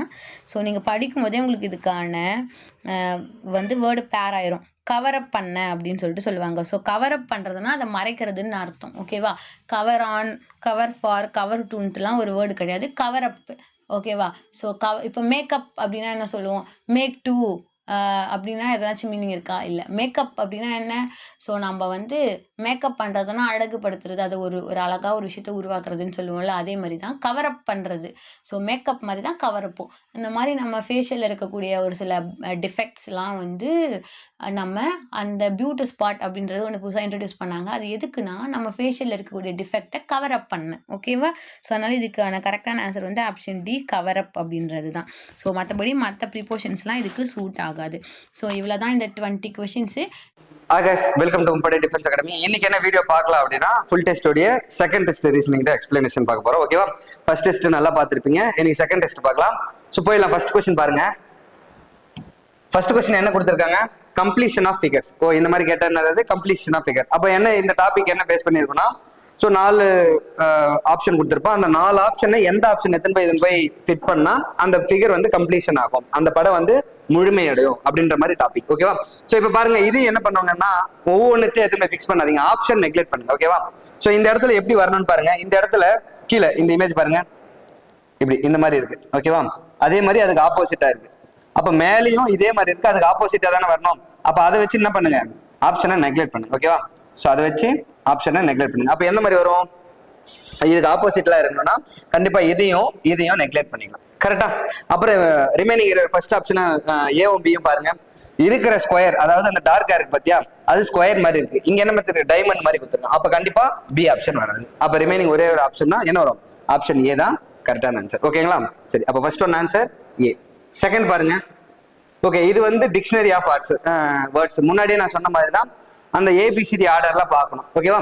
அப்ப ஃபர்ஸ்ட் லெட்டர் எது வரும், எஃப் வரும். அப்ப எல்லாத்துலயுமே எஃப் இருக்கு. செகண்ட் லெட்டர்ல பாருங்க எல்லாமே ஆர் இருக்கு. அப்ப என்ன பண்ணுவோம், தேர்ட் லெட்டர் பார்க்கணும். அப்ப தேர்ட் லெட்டர் பாருங்க, இங்க ஏ இருக்கு, மீதிலாம் என்ன இருக்கு, யூ ஓ யூ ஐ இருக்கு. அப்ப ஃபர்ஸ்ட் எது வரும், ஏ தான் வரும். அப்ப ஃபர்ஸ்ட் 1 தானே வரும். அப்ப 1 தான் ஃபர்ஸ்ட் வரும். அப்ப எல்லா ஆப்ஷன்லயுமே 1 இருக்கு. செகண்ட் பாருங்க, ஏக்கு அப்புறம் என்ன லெட்டர் வரும், ஆல்பபெட்டிக் ஆர்டர்ல ஏ பி சி டி அப்படின்னு போனா இந்த இடத்துல என்ன வரும், இந்த இடத்துல ஐ இருக்கு. அப்ப செகண்ட் என்ன வரும், ஐ தான் வரும். அப்ப என்ன வரும், 1 4. அப்ப ஆப்ஷன் பாருங்க, இந்த ஆப்ஷனை நெக்லெக்ட் பண்ணிடலாம். அதுக்கப்புறம் பாருங்க, இங்க ஐ வந்துருச்சு. அப்ப மூணாவது ஐக்கு அப்புறம் என்ன வரும், ஓ தான் வரும். அதாவது இந்த ஆல்பபெட்டிக்கல் ஆர்டர்ல பார்க்கும்போது என்ன வருது, இங்க ஓ தான் இருக்கு. அப்ப 1 4 5. அப்ப இந்த ஆப்ஷனை நெக்லெக்ட் பண்ணிடலாம். அப்ப ரிமைனிங் பாருங்க, இங்கேயும் யூ இருக்கு, இங்கேயும் யூ இருக்கு. அப்ப இது சேம் ஆயிருச்சுன்னா என்ன பண்ணோம், நெக்ஸ்ட் அடுத்த லெட்டர் பார்க்கணும். அடுத்த லெட்டர் என்னது, இங்க ஜி இருக்கு, இங்க ஐ இருக்கு. எது ஃபர்ஸ்ட் வரணும், ஜி தான் ஃபர்ஸ்ட் வரணும். அப்ப என்னது 1 4 5 3 2. அப்ப ஆப்ஷன் என்ன இருக்கு, டி தான் ஆன்சர். ஓகேங்களா? அப்ப இதுக்கான ஆன்சர் ஆப்ஷன் டெல்லி. ஓகேவா? இதுவும் ஆப்ஷன் நெக்லெக்ட் பண்ணுங்க. ஒரு சில டைம்ல ஃபர்ஸ்ட் 2 பார்க்கும்போது என்ன வரும், 3 ஆப்ஷன் நெக்லெக்ட் ஆயிடும். அப்ப அந்த மாதிரி டைம்ல நம்மளுக்கு இன்னும் ஈஸியா இருக்கும் அந்த மாதிரி அப்ரோச் பண்ணீங்கன்னா. ஓகேவா? அப்புறம் தேர்ட் ஒன் பாருங்க. ஓகே, அப்ப மூணாவது என்னது, கோடட் பிளட் ரிலேஷன். இதுக்கும் என்னன்னா கேள்வி எல்லாம் படிக்காதீங்க, நேரம் என்ன பண்ணுங்க, இந்த இடத்துல வந்துருங்க. ஃபர்ஸ்ட் என்ன கொடுத்திருக்கான், இன்ட்னு கொடுத்திருக்கான். ஓகேவா? ஃபர்ஸ்ட் என்ன கொடுத்திருக்கான், இன்ட்னு கொடுத்திருக்கான். அப்ப இன்ட்டுக்கு இங்க என்ன கொடுத்திருக்கான் பாருங்க, டி இன்ட்டு யூ என்பது என்றால் டி என்பது யூவின் தாய். அப்ப அதே மீனிங்ல என்ன வரும், ஏ இன்ட்டு பினா ஏ என்பது என்னது, பியோட தாய். ஏ என்பது யாரு, பியோடைய தாய். ஏ என்பது யாரு, பியோடைய தாய். ஓகேவா? கரெக்ட். செகண்ட் பாருங்க, பிளஸ். பிளஸ்னா என்ன கொடுத்திருக்கான், டி பிளஸ் யூ என்றால் டி என்பது யூவின் சகோதரி. டி என்பது என்னது, யூவின் சகோதரி. அப்ப இதே மாதிரி என்ன வரும், பி என்பது சி உடைய சகோதரி. பி என்பது சி உடைய சகோதரி. அப்ப பி யாரு, சி உடைய சகோதரி. ஓகேவா? அப்புறம் நெக்ஸ்ட் என்னது, டிவைடர். டிவைடர் சிம்பிள் என்ன கொடுத்திருக்கான்னு பாருங்க. ஓகே, டிவைடர் சிம்பிள் அங்க இருக்கு. ஆக்சுவலா இங்க என்ன வரணும், டி டிவைடட் யூ இப்படி வரணும். ஓகேவா? அந்த இடத்துல வந்துருக்கு. ஓகேவா? அப்ப டி டிவைடட் யூ என்றால் டி என்பது யூவின் மகள். அப்ப அதே மாதிரி சி என்பது என்ன வரும், டி இன் மகள். சி என்பது யாரு, டி இன் மகள். அப்ப இந்த மாதிரி இருந்தா என்னது, பிரதர் அண்ட் சிஸ்டர். அப்போ இவங்களுடைய அம்மா ஆல்ரெடி தெரியும் ஏ. அப்போ இவங்களுடைய, அதாவது சின்றது யாரு, டி உடைய மகள்னா அவங்க அம்மா தெரியும். அப்ப கண்டிப்பா யாரு, டின்றது அவங்களுடைய அப்பாவா தான் இருக்கும். அப்ப என்ன பண்ணலாம், இங்கவே இப்படி போடலாமா, ஏன்னா தனியா அங்க போட தேவையில்லை, நம்மளா புரிஞ்சுக்கணும் இந்த லாஜிக்ல. அப்ப சீன்றது வந்து டி உடைய மகள் அப்படின்னு சொல்லியிருக்காங்க. சீன்றது டி உடைய மகள், ஆல்ரெடியே பியும் சிய சிஸ்டர்னு தெரியும், அவங்களுடைய அம்மா ஏன்னு தெரியும். அப்ப தனியா அங்க போட தேவையில்ல, அவங்களுடைய அப்பாவா தான் யாரா இருப்பாங்க, டியா இருப்பாங்க. ஓகேவா? சரி, இப்ப என்ன கேட்கிறேன் பாருங்க கேள்வி. அதாவது டி என்பது ஏ உடன் எவ்வாறு தொடர்புடையது, டி என்பது ஏ உடன் எவ்வாறு தொடர்புடையது. இங்கிலீஷ் பாருங்க, how is D related to A? how is D related to A? அப்ப என்ன வரும், ஏ உடைய கணவர் தான் யாரு, டி. அப்ப ஏ உடைய கணவர் தான் யாரு, டி. ஓகேங்களா? அப்ப இதுக்கான ஆன்சர் டெல்லி. ஓகேவா? சரி, கொஞ்சம் வேகமா போயிடலாம், ஏன்னா இது ரிவிஷன் தானே, ஃபுல் டெஸ்ட் தானே. சோ டவுட் இருந்தா கீழே கமெண்ட் பண்ணுங்க. ஓகேங்களா? அதே மாதிரி எனக்கு முன்னாடி நீங்க சால்வ் பண்ணிட்டீங்கனாலும் ஆன்சர் கமெண்ட் பண்ணிடுங்க. ஓகேவா? ஓகே, அப்புறம் ஃபோர்த் கொஸ்டின் பாருங்க. இது மேத்தமெட்டிக்கல் ஆபரேஷன், கொஞ்சம் ட்ரிக்கியா தான் இருக்கும். ஆப்ஷன் நெக்லெக்ட் பண்ணுங்க. ஆப்ஷன் நெக்லெக்ட் பண்ண முடியலன்னா என்ன பண்ணோம், நம்ம சால்வ் பண்ணி தான் போட்டாங்க. ஓகேவா? அப்ப ஃபர்ஸ்ட் பாருங்க, நம்ம எப்பவுமே என்ன பண்ணுவோம், டிவைடட் சிம்பிள் மாறுதா அப்படின்னு பார்ப்போம். இவங்க டிவைடட் சிம்பிள் பாருங்க, அப்படி இல்லைன்னா வேகமாக போட்டுங்க. டிவைடட் சிம்பிள் மாறல அப்படின்னா வேகமா சால்வ் பண்ணுங்க. இங்க பாருங்க 8 and 4, அதாவது இங்க 4 இங்க 8, அதே கான்செப்ட் அதே ஆன்சர் தான் வரப்போகுது. அப்போ கண்டிப்பா என்னது, இந்த ஆப்ஷனை நெக்லெக்ட் பண்ணிடலாம். அப்போ ஒரு ஆப்ஷனை நெக்லெக்ட் பண்ணியாச்சு. ரெண்டாவது பாருங்க, 16 18 மாத்தணும். அப்படியே மைண்ட்ல சால்வ் பண்ணி, இங்க 16 வரப்போகுது, இங்க 18 வரப்போகுது. ஓகேவா? அப்படியே பாருங்க, 16 டிவைடட் பை 2 என்ன வரப்போகுது, 8. அப்ப 8 நாள் 32 மைனஸ் 8 பிளஸ் 18 வரப்போகுது. அப்ப 32 18 கூட்டினா 50. அப்ப 50 மைனஸ் 8 42. அப்ப கண்டிப்பா 63. அப்ப கண்டிப்பா எந்த ஆப்ஷனும் வரல. புரியுதுங்களா நான் எப்படி அப்ரோச் பண்றேன்ட்டு? இந்த மாதிரி தான் நீங்களும் சால்வ் பண்ணுங்க. ஓகேவா? அப்ப மூணாவது பாருங்க 16 8 மாத்துறாங்க. அப்ப 16 8னா 8ங்கிற இடத்துல என்னது 16 × 4 மைனஸ் 18 டிவைடட் 2 பிளஸ் 8. ஓகேவா? அப்ப தேர்ட் ஆப்ஷன் எடுத்திருக்கேன். 16 8ங்கிற இடத்துல 16 போட்டேன், 16ங்கிற இடத்துல 8 போட்டேன். இப்ப பாருங்க 16 நாள் 64 மைனஸ் 18 டிவைடட் 2 பண்ணா என்ன வரப்போகுது 9, அப்புறம் பிளஸ் 8. அப்ப இது ரெண்டுத்தையும் கூட்டினா என்ன வரப்போகுது 72 மைனஸ் 9. அப்ப ஆன்சர் என்ன வரப்போகுது 63. அப்ப நமக்கான ஆன்சர் என்னது ஆப்ஷன் சி தான் என்னது ஆன்சர். ஓகேவா?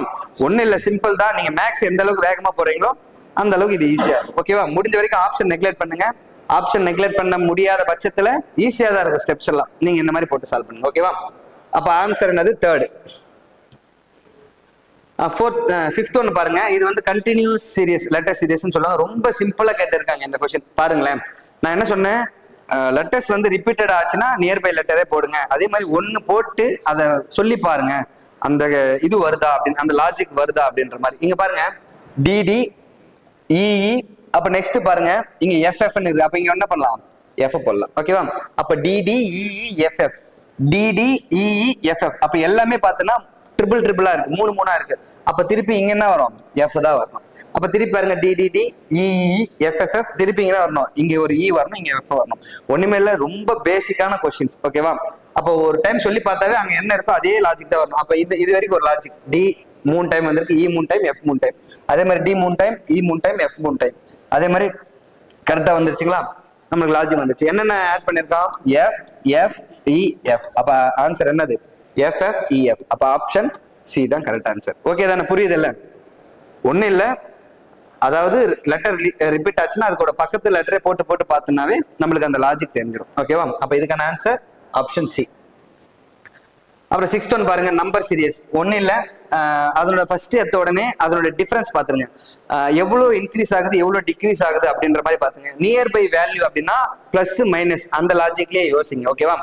ரொம்ப இன்க்ரீஸ் ஆச்சுன்னா தான் நீங்க மல்டிபிளிகேஷன், அந்த ஸ்கொயர் வேல்யூ, கியூப் வேல்யூ அப்படிலாம் யோசிக்கணும். ஓகேவா? இங்க வந்து நியர்பை வேல்யூனா ஃபர்ஸ்ட் டிஃபரன்ஸே பாத்துங்க. ஓகேவா? அப்ப இதனோட ஃபர்ஸ்ட் ஒன் டிஃபரன்ஸ் என்னது +4. கரெக்டா? ஃபர்ஸ்ட் ஒன் டிஃபரன்ஸ் என்னது +4, அதாவது இதுக்கான டிஃபரன்ஸ் +4. அப்புறம் இதுக்கான டிஃபரன்ஸ் என்னது +9. கரெக்டா? 348 + 9 என்னது 357. அப்புறம் நெக்ஸ்ட் பாருங்க, இங்க தெரியாது. அப்ப இதுக்கான டிஃபரன்ஸ் பாருங்க, இங்கேயும் தெரியாது இங்கேயும் தெரியாது. அப்ப நம்ம இங்க போட்டுடலாம், ஏன்னா புரியாது சில பேருக்கு. அப்ப 344 348 என்னது +4. ஓகேவா? அதுக்கப்புறம் பாருங்க 357. அப்ப இதுக்கான டிஃபரன்ஸ் என்னது +9. அப்புறம் இங்க தெரியாது, இங்க என்னது 398. இதுக்கான டிஃபரன்ஸ் என்ன கொடுத்திருக்கான் 434. இதுக்கான டிஃபரன்ஸ் என்னது 36. அப்போ நம்ம பார்க்கும் போதே தெரியும், சில பேருக்குலாம் நல்லா பிராக்டிஸ் பண்ணியிருந்தா 4ன்றது என்னது 2 ஸ்கொயர், 9ன்றது 3 ஸ்கொயர். அப்ப இங்க என்னது 6 ஸ்கொயர். அப்ப ரிமைனிங் பிளேஸ்ல 2 பிளேஸ் வருமா? அப்ப இங்க என்ன வரும் அப்படின்னா 4 ஸ்கொயர்னு வரும், இங்க என்னன்னா 5 ஸ்கொயர்னு வரும். அப்ப நம்ம இங்க கண்டுபிடிச்சாவே போதும் தானே. 4 ஸ்கொயரோட வேல்யூ என்னது 16. அப்ப 357ஓட 16 கூட்டினா என்ன வருது 357ஓட 16 கூட்டினா என்ன வரும் 373. அப்ப 373ஓட 25 கூட்டு பாருங்க 398 கரெக்டா வருது. அப்ப இதுக்கான ஆன்சர் என்னது 373 தான் ஆன்சர். அப்ப என்ன லாஜிக் கொடுத்திருக்காங்க, அதனோட டிஃபரன்ஸா ஸ்கொயர் வேல்யூ கொடுத்திருக்கான். அதாவது 4 9 16 25 36 என்ன சொல்லியிருக்கான் ஸ்கொயர் வேல்யூ கொடுத்திருக்கான். ஓகேவா? அப்ப இதுக்கான ஆன்சர் என்னது ஆப்ஷன் சி தான் ஆன்சர். ஓகேங்களா? சரி, ரொம்ப கொஞ்சம் வேகமா போற மாதிரி இருக்கு, பாத்துங்க டக்குன்னு முடிச்சிடலாம். ஓகேவா? சரி, நெக்ஸ்ட் லெட்டர் சீரிஸ். இது ஒண்ணுமே இல்ல, சிம்பிளா எப்படி அப்ரோச் பண்ணுங்க. 8 10 12 14 16. அப்ப எல்லாமே 2 2 இன்க்ரீஸ் ஆகுது. அப்ப நெக்ஸ்ட் என்ன வரப்போகுது 18ன்னு வரப்போகுது. 18 என்னது ஆப்ஷன் சி தான் என்னது ஆன்சர். ஓகேவா? ஆப்ஷன் சி தான் ஆன்சர். இதுக்கெல்லாம் டைம் வேஸ்ட் பண்ணவே வேணாம், ஒரு 4 செகண்ட்ஸ் தான் சால்வ் பண்ணிட்டு போயிடலாம். ஓகேவா? அப்புறம் இங்க பாருங்க 8th ஒன்னு கோடிங் டிகோடிங்ல ஒரு குறிப்பிட்ட குறியீட்டு மொழியில MBTSA என்ன சொல்லியிருக்கா 26095 கொடுத்திருக்கான். TDAN என்றது என்ன சொல்லிருக்கான் 5328 அப்படின்னு சொல்லியிருக்கான். அதே மாதிரி YZBN என்றது என்ன சொல்லியிருக்கான் 0713. இந்த மாதிரி டாபிக் வந்துச்சுனாவே நான் நிறைய டைம் சொல்லிட்டேன். என்ன சொல்லியிருக்கேன், என்ன கேள்வி கேட்டிருக்கான்னு அதை போய் பாருங்க அப்படின்னு சொல்லியிருப்பேன். அப்ப இங்க என்ன கேள்வி கேட்டிருக்கான் பாருங்க, எம்முக்கான குறியீடு கேட்டிருக்கான். என்ன கேட்டிருக்கான் எம்முக்கான குறியீடு கேட்டிருக்கான். அப்ப எம் எங்க இருக்கு, இங்க மட்டும்தான் எம் இருக்கு, வேற என்ன எம் இருக்கா, வேற எங்கேயுமே எம் இல்ல. கரெக்டுங்களா? அப்ப இங்க மட்டும்தான் என்ன இருக்கு எம் இருக்கு, வேற எங்கேயுமே எம் இல்ல. அப்போ இங்க இருக்கிற நம்பர் இங்க மட்டும்தான் இருக்கணும், வேற எங்கன்னா இருந்துச்சுன்னா என்னது அது எம்முக்கான குறியீடு இருக்காது. அப்ப பாருங்களேன், சோ இங்க 2 கரெக்டா, இங்க 2 வேற எங்கன்னா 2 இருக்கா, அப்ப இங்க 2 இருக்கு, இங்க 2 இருக்கு, அப்ப 2 கண்டிப்பா வராது, ஏன்னா அந்த இடத்துல எம் இல்ல. அதே மாதிரி பாருங்க 6 வேற எங்கன்னா 6 இருக்கா, 6 இல்ல, அப்ப 6 வரதுக்கு வாய்ப்பு இருக்கு. அப்ப 0 வராது, ஏன்னா இங்கேயும் 0 இருக்கு, இங்கேயும் 0 இருக்கு. அப்புறம் நெக்ஸ்ட் பாருங்க 9 வரதுக்கு வாய்ப்பு இருக்கு. ஓகேவா, அப்புறம் பாருங்க 5 வராது, ஏன்னா இங்கேயும் 5 இருக்கு, இங்கேயும் 5 இருக்கு. அப்ப எம்முக்கான குறியீடு எதெல்லாம் வரலாம் அப்படின்னா 6 வரலாம், 9 வரலாம். அப்ப 6 வரலாம், 9 வரலாம். ஆப்ஷன் பாருங்க 9 அப்படின்ற ஒரு ஆப்ஷன்லயே கிடையாது. அப்ப கண்டிப்பா எதுவா தான் இருக்கு எம்முக்கான குறியீடு 6 தான் இருக்கும். ஆப்ஷன் பி தான் என்னது அதுக்கான ஆன்சர். ஓகேவா, அப்போ 8th ஒன்னுக்கு என்ன ஆன்சர், ஆப்ஷன் பி தான் ஆன்சர். ஓகேங்களா, ஓகே, ரொம்ப ஈஸியான கொஸ்டின் பா இது வந்து ஃபிகர் சீரியஸ் அப்படின்ற மாதிரி டாபிக். இங்க பாருங்க 1, ஓகேவா, நெக்ஸ்ட் பாருங்க 2 ஆட் பண்றான், அப்புறம் பாருங்க 3 ஆட் பண்றான், அப்ப நெக்ஸ்ட் என்ன வரணும், 4 வரணும். ஓகேவா, அப்ப அந்த மாதிரி என்ன வரணும், 4 வரணும். ஆப்ஷன் எது இருக்கு, ஆப்ஷன் ஏ தான் என்னது கரெக்டான ஆன்சர். கண்ணை மூடிட்டு டக்குன்னு போட்டே போயிடலாம். இது எல்லாமே ப்ரீவியஸ் இயர்ல கேட்ட கொஸ்டின்ஸ். ஓகேவா, சோ இந்த மாதிரி தான் உங்களுக்கு கேட்டே இருக்காங்க. ஓகேவா, இப்போ ரீசனிங்லாம் இந்த மாதிரிலாம் கேட்டாங்கன்னா ஒண்ணுமே கிடையாது, கண்ணை மூடிட்டு டக்குன்னு என்ன பண்ணும், ஆப்ஷன் ஏன்ட்டு டிக் பண்ணிட்டு போயிட்டே இருக்கணும். ஓகேவா, அப்ப இதுக்கான ஆன்சர் என்னது, ஆப்ஷன் ஏ. ஓகேங்களா, அப்புறம் நெக்ஸ்ட் பாருங்க 10th ஒன். இதுவும் எப்படி அப்ரோச் பண்ணோம், அந்த லெட்டர் ஃபர்ஸ்ட் லெட்டர் பேஸ் பண்ணி நம்ம போட்டோம். இங்க பாருங்க ஓ 15 Q 17 எவ்வளவு இன்க்ரீஸ் பண்றான், +2 இன்க்ரீஸ் பண்ணிருக்கான். கரெக்ட்டுங்களா, அதே மாதிரி இங்க என்ன வருது 4, அப்ப +2 இன்க்ரீஸ் பண்ணா என்ன வருது 6 வருது. 6 என்னது F வரணும். அப்ப 4 ஆப்ஷன் பாருங்க, கண்டிப்பா 3 ஆப்ஷன் இல்ல. அப்ப ஒரே ஒரு ஆப்ஷன் கண்ண முடியும் என்ன பண்ணலாம், ஆப்ஷன் ஏ தான் கரெக்ட் ஆன்சர் அப்படின்னு போட்டு போடலாம். ரிமைனிங் நம்ம செக் பண்ணலாமா கரெக்டா அப்படின்ட்டு. அப்ப பாருங்க 20 22 +2 25 +2 1, அதுக்கப்புறமாட்டு 10 12 +2. அதே மாதிரி இங்கே பாருங்க 7 9 +2 11 13 +2 24 26 +2. ஓகேவா, அப்ப நம்ம சும்மா செக் பண்றோம், ரீகால் பண்றோம் கரெக்டா இல்லையான்ட்டு. நம்ம கண்ண மூடிட்டு அந்த ஃபர்ஸ்ட் லெட்டர் வச்சு என்ன பண்ணிடலாம், ஆப்ஷன் நெக்லெக்ட் பண்ணிட்டு ஆன்சர் ஏ தான் அப்படின்னு சொல்லிட்டு போயிடலாம். ஓகேவா, அப்ப 10 அதுக்கான ஆன்சர் என்னது, ஆப்ஷன் ஏ. ஓகே, நீங்க பாருங்க இதுவும் அதே மாதிரி மேத்தமெட்டிக்கல் ஆபரேஷன் தான். டக்குன்னு என்ன பண்ணுங்க, இங்க இந்த இடத்துல டிவைடட் எதுவுமே கிடையாது, நம்ம முடிஞ்ச வரைக்கும் என்ன பண்ணோம், வேகமா சால்வ் பண்ணி போட்டு தான் போட முடியும். ஓகேவா, ஏன்னா எல்லாமே இங்க டிவைடட் சிம்பிளே இல்ல, நம்ம டிவைடட் சிம்பிள் வச்சு தான் ஷார்ட் கட் போடுவோம். அந்த ஷார்ட் கட் போட முடியாது, அப்ப என்ன பண்ணோம், வேகமா எந்த அளவுக்கு நம்ம அப்ரோச் பண்றோமோ அந்த அளவுக்கு ஈஸியா போடலாம். ஃபர்ஸ்ட் ஒன்று பாருங்க 5 8 மாத்த சொல்றேன். ஓகேவா, எதை மாத்தினா எந்த ஈக்குவேஷன் கரெக்டா வரும் அப்படின்னு பாக்குறோம். அப்ப ஃபர்ஸ்ட் ஒன் மாத்தலாமா, ஃபர்ஸ்ட் ஒன் பாருங்க 8 × 7 + 5 - 3 அப்படின்னு கேக்குறான். அப்ப 8 7 56, அப்ப +2, அதாவது இது மைனஸ் பண்ண என்ன வரப்போகுது, +2 ஆயிடு போகுது. அப்ப என்ன வரும், ஆன்சர் 58. அப்போ ஒண்ணுமே இல்ல, ஃபர்ஸ்ட் ஆப்ஷன்ல என்ன வந்துருச்சு, ஆன்சர் வந்துருச்சு. அப்ப ஏ தான் ஆன்சர். அப்போ ஒரு சில டைம்ல ஃபர்ஸ்டே வந்துடும், அது அந்த மாதிரி வந்துச்சுன்னா ரொம்ப ஈஸி. ஓகேவா, அப்ப இதுக்கான ஆன்சர் என்னது, ஆப்ஷன் ஏ. அப்ப செகண்ட் ஒன் பாருங்க. ஓகே, இப்ப கொடுக்கப்பட்ட பகடையில் அதாவது சி என்ற எழுத்துக்கு எது ஆப்போசிட்டா இருக்கும். அப்ப இந்த மாதிரி இருந்துச்சுன்னா என்ன சொன்னேன், ஃபர்ஸ்ட் வெர்டிகலா பார்க்கணும், இல்லைன்னா ஹரிசாண்டலா பார்க்கணும் அப்படின்னு சொன்னேன். இப்போ இங்க ஹரிசாண்டலா கொடுத்துருக்கானா, அப்ப ஃபர்ஸ்ட் பாருங்க ஏவோட ஆப்போசிட் சி, பியோட ஆப்போசிட் டி, எஃபோட ஆப்போசிட் இ. அவன் எதுக்கு கேட்கறான், சிக்கு தான் கேட்கறான். அப்ப சியோட ஆப்போசிட் என்ன வரும், சியோட ஆப்போசிட் ஏ. அப்போ ஆன்சர் என்னது, ஆப்ஷன் ஏ தான் கரெக்டான ஆன்சர். இதெல்லாம் ஈஸி தானே, 1 விட்டு 1 ஆப்போசிட்டா பார்க்கணும். ஓகேவா, சரி அடுத்து பாருங்க, இதுவும் நம்பர் சீரியஸ், ரொம்ப ஈஸி தான். நியர்பை வேல்யூவா தான் இன்க்ரீஸ் ஆகுது. அப்ப என்ன பண்ணுங்க, அதனோட டிஃபரன்ஸ் பாத்துங்க. அப்ப 45 54 எவ்வளவு இன்க்ரீஸ் ஆகுது, +9. அப்ப 63 இது எவ்வளவு இன்க்ரீஸ் ஆகுது, +9. அப்புறம் 81 90 இது எவ்வளவு இன்க்ரீஸ் ஆகுது, +9. அப்ப எல்லாமே என்ன வருது, +9 +9 தான் வருது. அப்ப இங்க என்ன வரும், +9 தான் வரும். அப்ப என்ன வரும், 72. அப்ப +9 81 வருது. அப்ப கரெக்டா தான் வருது. அப்ப லாஜிக் என்னது, +9 வருது. ஆன்சர் என்னது, ஆப்ஷன் ஏ 72. கரெக்டான ஆன்சர் என்னது, ஆப்ஷன் ஏ 72. அப்ப நெக்ஸ்ட் பாருங்க 14 சிலாகிசம் வருது. ஸோ இது தமிழ்ல பாத்துங்க, தமிழ் இங்கிலீஷ்ல சேமா தான் இருக்கும். அந்த சம்மு ஆல் ஆர் மட்டும் பாத்துங்க. ஓகேவா, தமிழ் எக்ஸ்பிளைன் பண்ணலாம். ஓகே, இங்க என்ன கொடுத்துருக்காங்க பாருங்க, சில சட்டைகள் பருத்தி. என்ன கொடுத்துருக்கான், சில சட்டைகள் பருத்தி. கரெக்டா, ஃபர்ஸ்ட் ஸ்டேட்மெண்ட் என்ன சொல்லியிருக்கான், சில சட்டைகள் பருத்தி. அப்ப என்ன வரும், some shirts are cotton அப்படின்னு வரும், சில சட்டைகள் பருத்தி அப்படின்னு வரும். ஓகேவா, சில ஆடை, அதாவது ரெண்டாவது ஃபர்ஸ்ட் போட்டாச்சு. செகண்ட் என்ன சொல்லியிருக்கான், அனைத்து பருத்தியும் ஆடைகள், அனைத்து பருத்தியும் ஆடைகள். அப்ப என்னது, எல்லா பருத்தியுமே ஆடைகள். அப்ப எல்லா பருத்தியுமே என்னது, ஆடைகள் அப்படின்னு சொல்லிட்டு. ஓகேவா, okay, all cottons are dresses அப்படின்ற மாதிரி. ஓகேவா, சில ஆடைகள் கால் சட்டை அல்ல. சில ஆடைகள் என்னது? கால் சட்டை அல்ல. அப்ப இதுல ஏதோ இந்த சில ஆடைகள் என்னது? கால் சட்டை அல்ல அப்படின்னு சொல்லிக்கிறான். ஓகேவா? கால் சட்டை அல்ல. ஓகே, புரியுதா? அந்த 3 ஸ்டேட்மெண்ட்டுக்கான நிறைய பேர் வந்து சிலாகிசம் வந்து கஷ்டம் சொல்றீங்க. ரொம்ப ஈஸியான டாபிக் இது. ஓகேவா? நான் சொல்றது இந்த டயக்ராம் எல்லாருமே போட்டுருவீங்க. கீழே இருக்கிற அந்த கன்க்ளூஷன் தான் போடுறதுக்கு கொஞ்சம் கன்ஃபியூஸ் ஆகும். இப்போ இந்த டயக்ராம் இன்னொரு டைம் செக் பண்ணிடலாமா?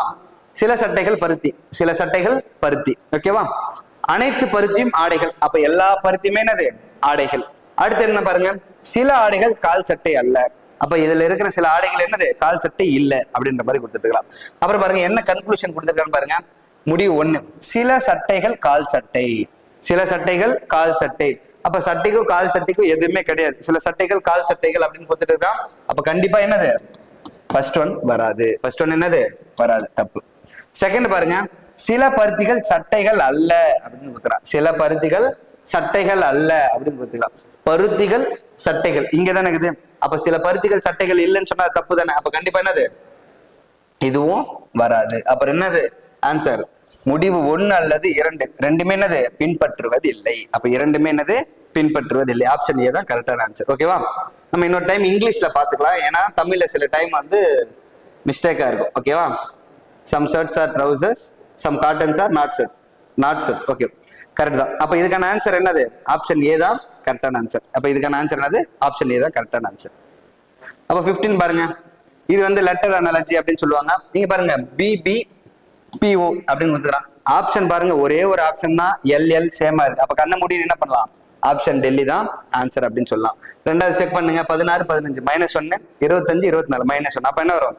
ஆன்சர் டெல்லி தான் ஆன்சர். ரொம்ப ஈஸியா இருக்கு கொஸ்டின்ஸ், ஈஸியா சால்வ் பண்ணிடலாம். ஆக்சுவலா ஜிடி லெவல்ல ஒரு சில எக்ஸாம்லாம் ரொம்ப ஈஸியா தான் இருக்கும்.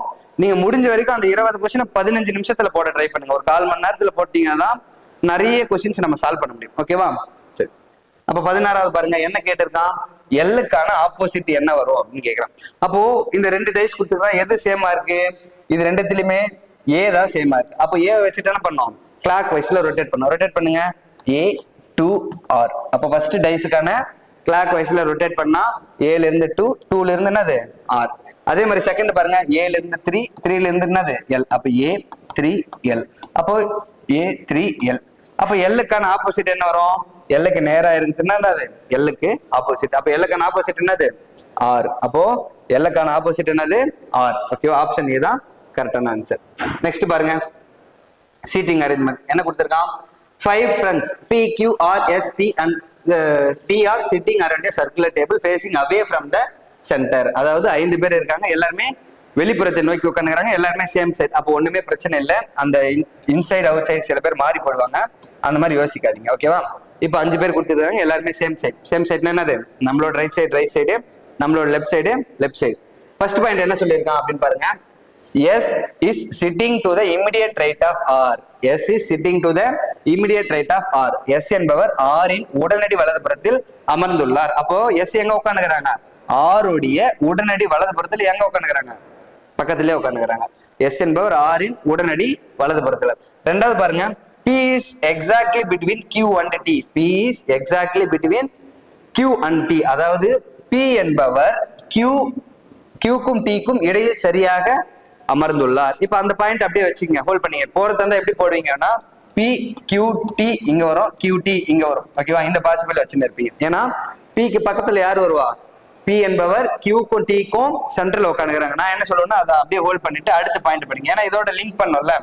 சோ அடுத்த பாயிண்ட் பாருங்க, Q என்பவர் R இன் உடனடி இடதுபுறத்தில் அமர்ந்துள்ளார். அப்ப Q எங்க உட்காந்துக்கிறாங்க? R ஓட உடனடி இடதுபுறத்துல. அப்ப R ஓட உடனடி இடதுபுறத்துல இங்க Q போட்டோம்னா, இப்ப முன்னாடி ஒரு பாயிண்ட் படிச்சுமா, P என்பவர் Qக்கும் Tக்கும் சென்டர்ல உட்காந்துக்கிறாரு அப்படின்ட்டு. அப்ப இங்க Q வந்துச்சா, இங்க யார் வருவா? P, இங்க T. அப்ப 5 பேரும் உட்கார வச்சாச்சு. இப்ப என்ன கேள்வி கேட்கறேன் பாருங்க, P உடைய உடனடி வலதுபுறத்துல யாரு? அப்ப ரைட் சைட்னா தானே, P உடைய உடனடி வலதுபுறத்துல யார் வரா? Q வரா. P ஓட உடனடி வலதுபுறத்துல யாரு? Q வரா. ஆப்ஷன் டெல்லி தான் என்னது? ஆன்சர். ஆப்ஷன் டெல்லி தான் ஆன்சர். ஓகேவா? புரிஞ்சதுல? ஓகே, புரியலன்னா கமெண்ட் பண்ணுங்க, இல்லைன்னா அப்படியே ரீகால் பண்ணி பாருங்க. ஓகேவா? சரி, 18th பாருங்க. இது ஃபிகர் சீரியஸ் மாதிரி தான், ஏதோ ஒரு லாஜிக் பண்ணி ஒன்னொன்னா பண்ணி அங்க அடுத்து என்ன இமேஜ் வரும் அப்படின்னு கேட்கலாம். அப்ப ஃபர்ஸ்ட் இமேஜும் செகண்ட் இமேஜும் கம்பேர் பண்ணுங்களேன். ஃபர்ஸ்ட் இமேஜ்ல என்ன பண்றான்? இந்த லாஸ்டா இருக்கிற ஒரு கோடு இந்த இதுல ஒரு கோடும் இதுல ஒரு கோடு என்ன பண்ணிடலாம், ரிமூவ் பண்ணிடலாம். அப்புறம் அதுக்கு அடுத்த டயக்ராம்ல பாருங்க, இதுல இன்னொரு கோடும் ரிமூவ் பண்ணிட்டு இருக்கான். அப்போ அடுத்த டயக்ராம்ல இந்த கோடு என்ன பண்ணிக்கலாம், ரிமூவ் பண்ணிட்டு இருக்கான். அப்ப நெக்ஸ்ட் என்ன பண்ணும், இங்க வர கோட்ல ஒன்னு ரிமூவ் பண்ணிருப்பான். என்ன ரிமூவ் பண்ணிருப்பான், இந்த லாஸ்டா இங்கேயும் என்ன பண்ணிருப்பான், ரிமூவ் பண்ணிருப்பான். அப்ப நெக்ஸ்ட் என்ன வரணும், இங்க 2 கோடு இங்க 2 கோடு, புரியுதுங்களா? ஒவ்வொன்னுலயும் ஒவ்வொரு கோடு என்ன பண்ணிருக்கான், ரிமூவ் பண்ணிருக்கான். அப்ப அந்த மாதிரி ரிமூவ் பண்ணா இந்த மாதிரி இருக்கும். அப்ப கண்டிப்பா என்னது, இந்த 3 ஆப்ஷன் வராது. ஆப்ஷன் ஏ தான் என்னது இதுக்கான ஆன்சர். ஆப்ஷன் ஏ தான் இதுக்கான ஆன்சர். ஓகேவா? சரி, ரொம்ப ஈஸியா தான் இருக்கு கொஸ்டின்ஸ் எல்லாமே. ஓகே, அப்ப நெக்ஸ்ட் பாருங்க 19th. அதே மாதிரி தான் 8 boys A B C D E F G H are around a circular table facing opposite to the center. இல்ல சேம். அப்ப எல்லாருமே opposite to the center. அப்ப எல்லாருமே என்னது, சேம் சைடு தான். அப்ப ஒன்னும் பிரச்சனை இல்லை. நம்மளோட ரைட் சைடு, நம்மளோட லெஃப்ட் சைடு. அப்ப என்ன பண்ணலாம், அந்த 8 பேர் கொஞ்சம் நல்லா டயக்ராமா பாருங்க. இந்த இடத்துல எங்க போடலாம், எங்க போட்டா கரெக்டா இருக்கும். சரி, இப்படியே போட்டுக்கலாம், இது மேலேயே போட்டுக்கலாம். ஓகேவா? தெரியுதுன்னு நினைக்கிறேன். 8 பேர். இப்போ எப்பவுமே ஈவன் நம்பர் வந்துச்சுன்னா என்ன பண்ணுங்க, அதனோட ஆப்போசிட்டா வர மாதிரி பாத்துக்கணும். ஓகேவா? அப்போ ஃபர்ஸ்ட் பாயிண்ட் என்ன சொல்லியிருக்கான், B is 4th to the left of H. B is 4th to the left of H சொல்லியிருக்கான். அதாவது B என்பவர் H க்கு இடதுபுறத்துல 4வது இடத்துல இருக்கிறாங்க. B எங்க உட்காந்துக்கிறாங்க, H ஓட இடதுபுறத்துல 4வது இடத்துல. அப்போ Bன்றவங்க எங்க உட்காந்துக்கிறாங்க, H ஓட இடதுபுறத்துல. இடதுபுறம்னா எப்படி தானே போனோம், 1 2 3 4. அப்ப B என்பவர் எங்க உட்காந்துக்கிறாங்க, H ஓட இடதுபுறத்துல 4வது இடம். 1 2 3 4. ஓகேவா? அதுக்கப்புறம் பாருங்க, only 2 boys sit between F and B. Only 2 boys sit between F and B. அப்போ F மற்றும் B க்கு இடையில் 2 சிறுவர்கள் மட்டுமே அமர்ந்துள்ளனர். F க்கும் B க்கும் எத்தனை பேர் இருக்காங்களா, 2 பேர். அப்ப என்ன பண்ணலாம்னா, இங்க F எல்லாம் வரலாம், இல்ல என்ன பண்ணலாம், இங்க F எல்லாம் வரலாம். கரெக்ட் தானே? B க்கும் F க்கு என்ன சொல்லியிருக்கான், 2 பேர் சொல்லியிருக்கான். இல்லன்னா என்ன பண்ணா, அந்த பாயிண்ட் அப்படியே கூட ஹோல்ட் பண்ணிடலாம். அப்போ இங்க 2 பேர், இங்க 2 பேர். இப்ப நம்ம போட்டோம்னா நிறைய பாசிபிலிட்டி வரும். நம்ம எதெல்லாம் உட்கார வைக்க முடியுமோ அங்க உட்கார வச்சுட்டு அப்புறமாட்டுக்கு பாத்துக்கலாம். ஓகேவா? ஓகே, நெக்ஸ்ட் क्वेश्चन பாருங்க. 19th. அதே சீட்டிங் அரேஞ்ச்மெண்ட். முன்னாடி 5 பேர் கொடுத்திருந்தாங்க, இப்ப எத்தனை பேர் கொடுத்துறாங்க, 8 பாய்ஸ் 8 பேர் கொடுத்துறாங்க. ஓகேவா? சோ இங்கேயும் பாருங்க, எல்லாருமே சேம் சைடான்னு பாருங்க. 8 boys A B C D E F G and H are sitting around a circular table facing opposite to the center. அப்ப எல்லாருமே என்னது, opposite to the center, எல்லாருமே சேம் சைடு தான். அப்ப 8 பேர் என்ன பண்ணுங்க, அப்படியே போட்டுருங்க. எல்லாமே 8 பேர்னா ஈவன் நம்பர்னா என்ன பண்ணுங்க, ஆப்போசிட்டா வர மாதிரி போட்டுருங்க.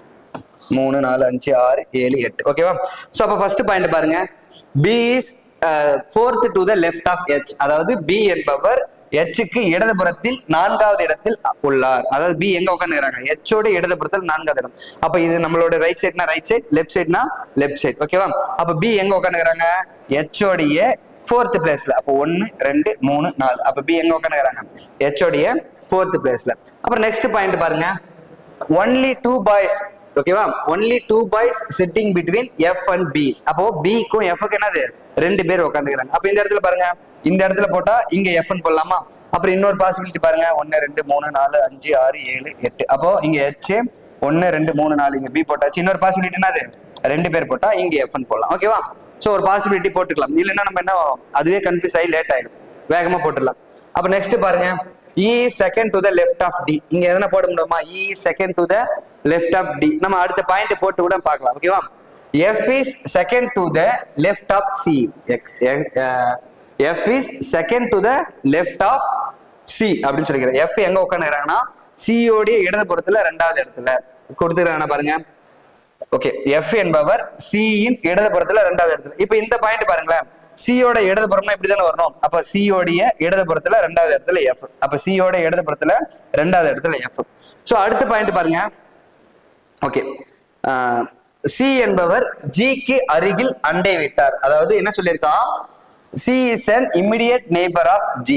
C is an immediate neighbor of G அப்படின்னு சொல்லிக்கிறான். அதாவது C ஓடைய பக்கத்துல யார் இருப்பாங்களா, G இருப்பாங்களா. அப்ப இங்க B இருக்கு, இந்த இடத்துல G போடலாம். அப்ப இந்த இடத்துல என்ன பண்ணலாம், G ன்னு போடலாம். ஓகேவா? அப்புறம் நெக்ஸ்ட் பாருங்க, அடுத்த பாயிண்ட், C என்பவர் B க்கு அருகில் இல்லை. அதாவது இங்க உள்ள வருவது அருகில் இல்லை அப்படின்னு வருவது.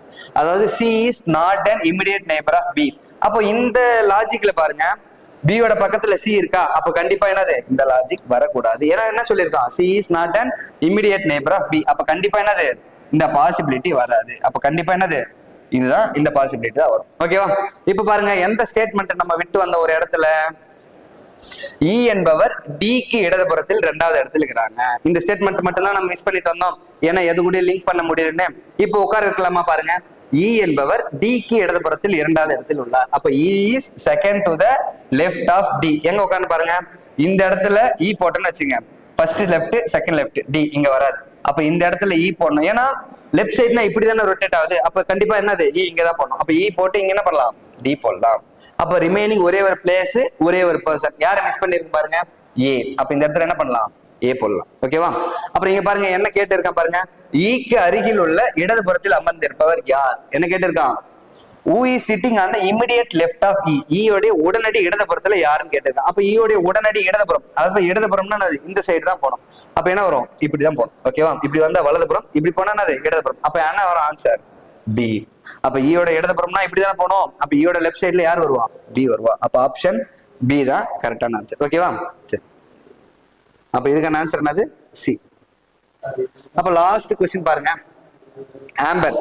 ஆம்பர் அப்படின்றது என்ன கொடுத்திருக்கான், 36 அப்படின்னு கொடுத்திருக்கான். மெஜெண்டா என்ன கொடுத்திருக்கான், 57 அப்படின்னு கொடுத்திருக்கான். அப்ப என்ன வரும், பர்பிள் அப்படின்னா என்ன வரும் அப்படின்னு கேட்கறான். இப்ப நல்லா பாருங்க, ஆம்பர் AMBER என்ன கொடுத்திருக்கான், 36 அப்படின்னு கொடுத்திருக்கான். நம்ம எப்பவுமே என்ன லாஜிக் யூஸ் பண்ணிப்போம், அதனுடைய ஆல்பபெட்டிக் ஆர்டரை ஃபர்ஸ்ட் கூட்டி பார்ப்போம். அப்படி இல்லைன்னா என்ன பண்ணுவோம், இங்க 5 லெட்டர் இருக்கு, இங்க 36 கொடுத்துக்கிறான். ஒருவேளை 6 லெட்டர் ஆச்சுன்னா 6 ஸ்கொயர் 36 வரும்.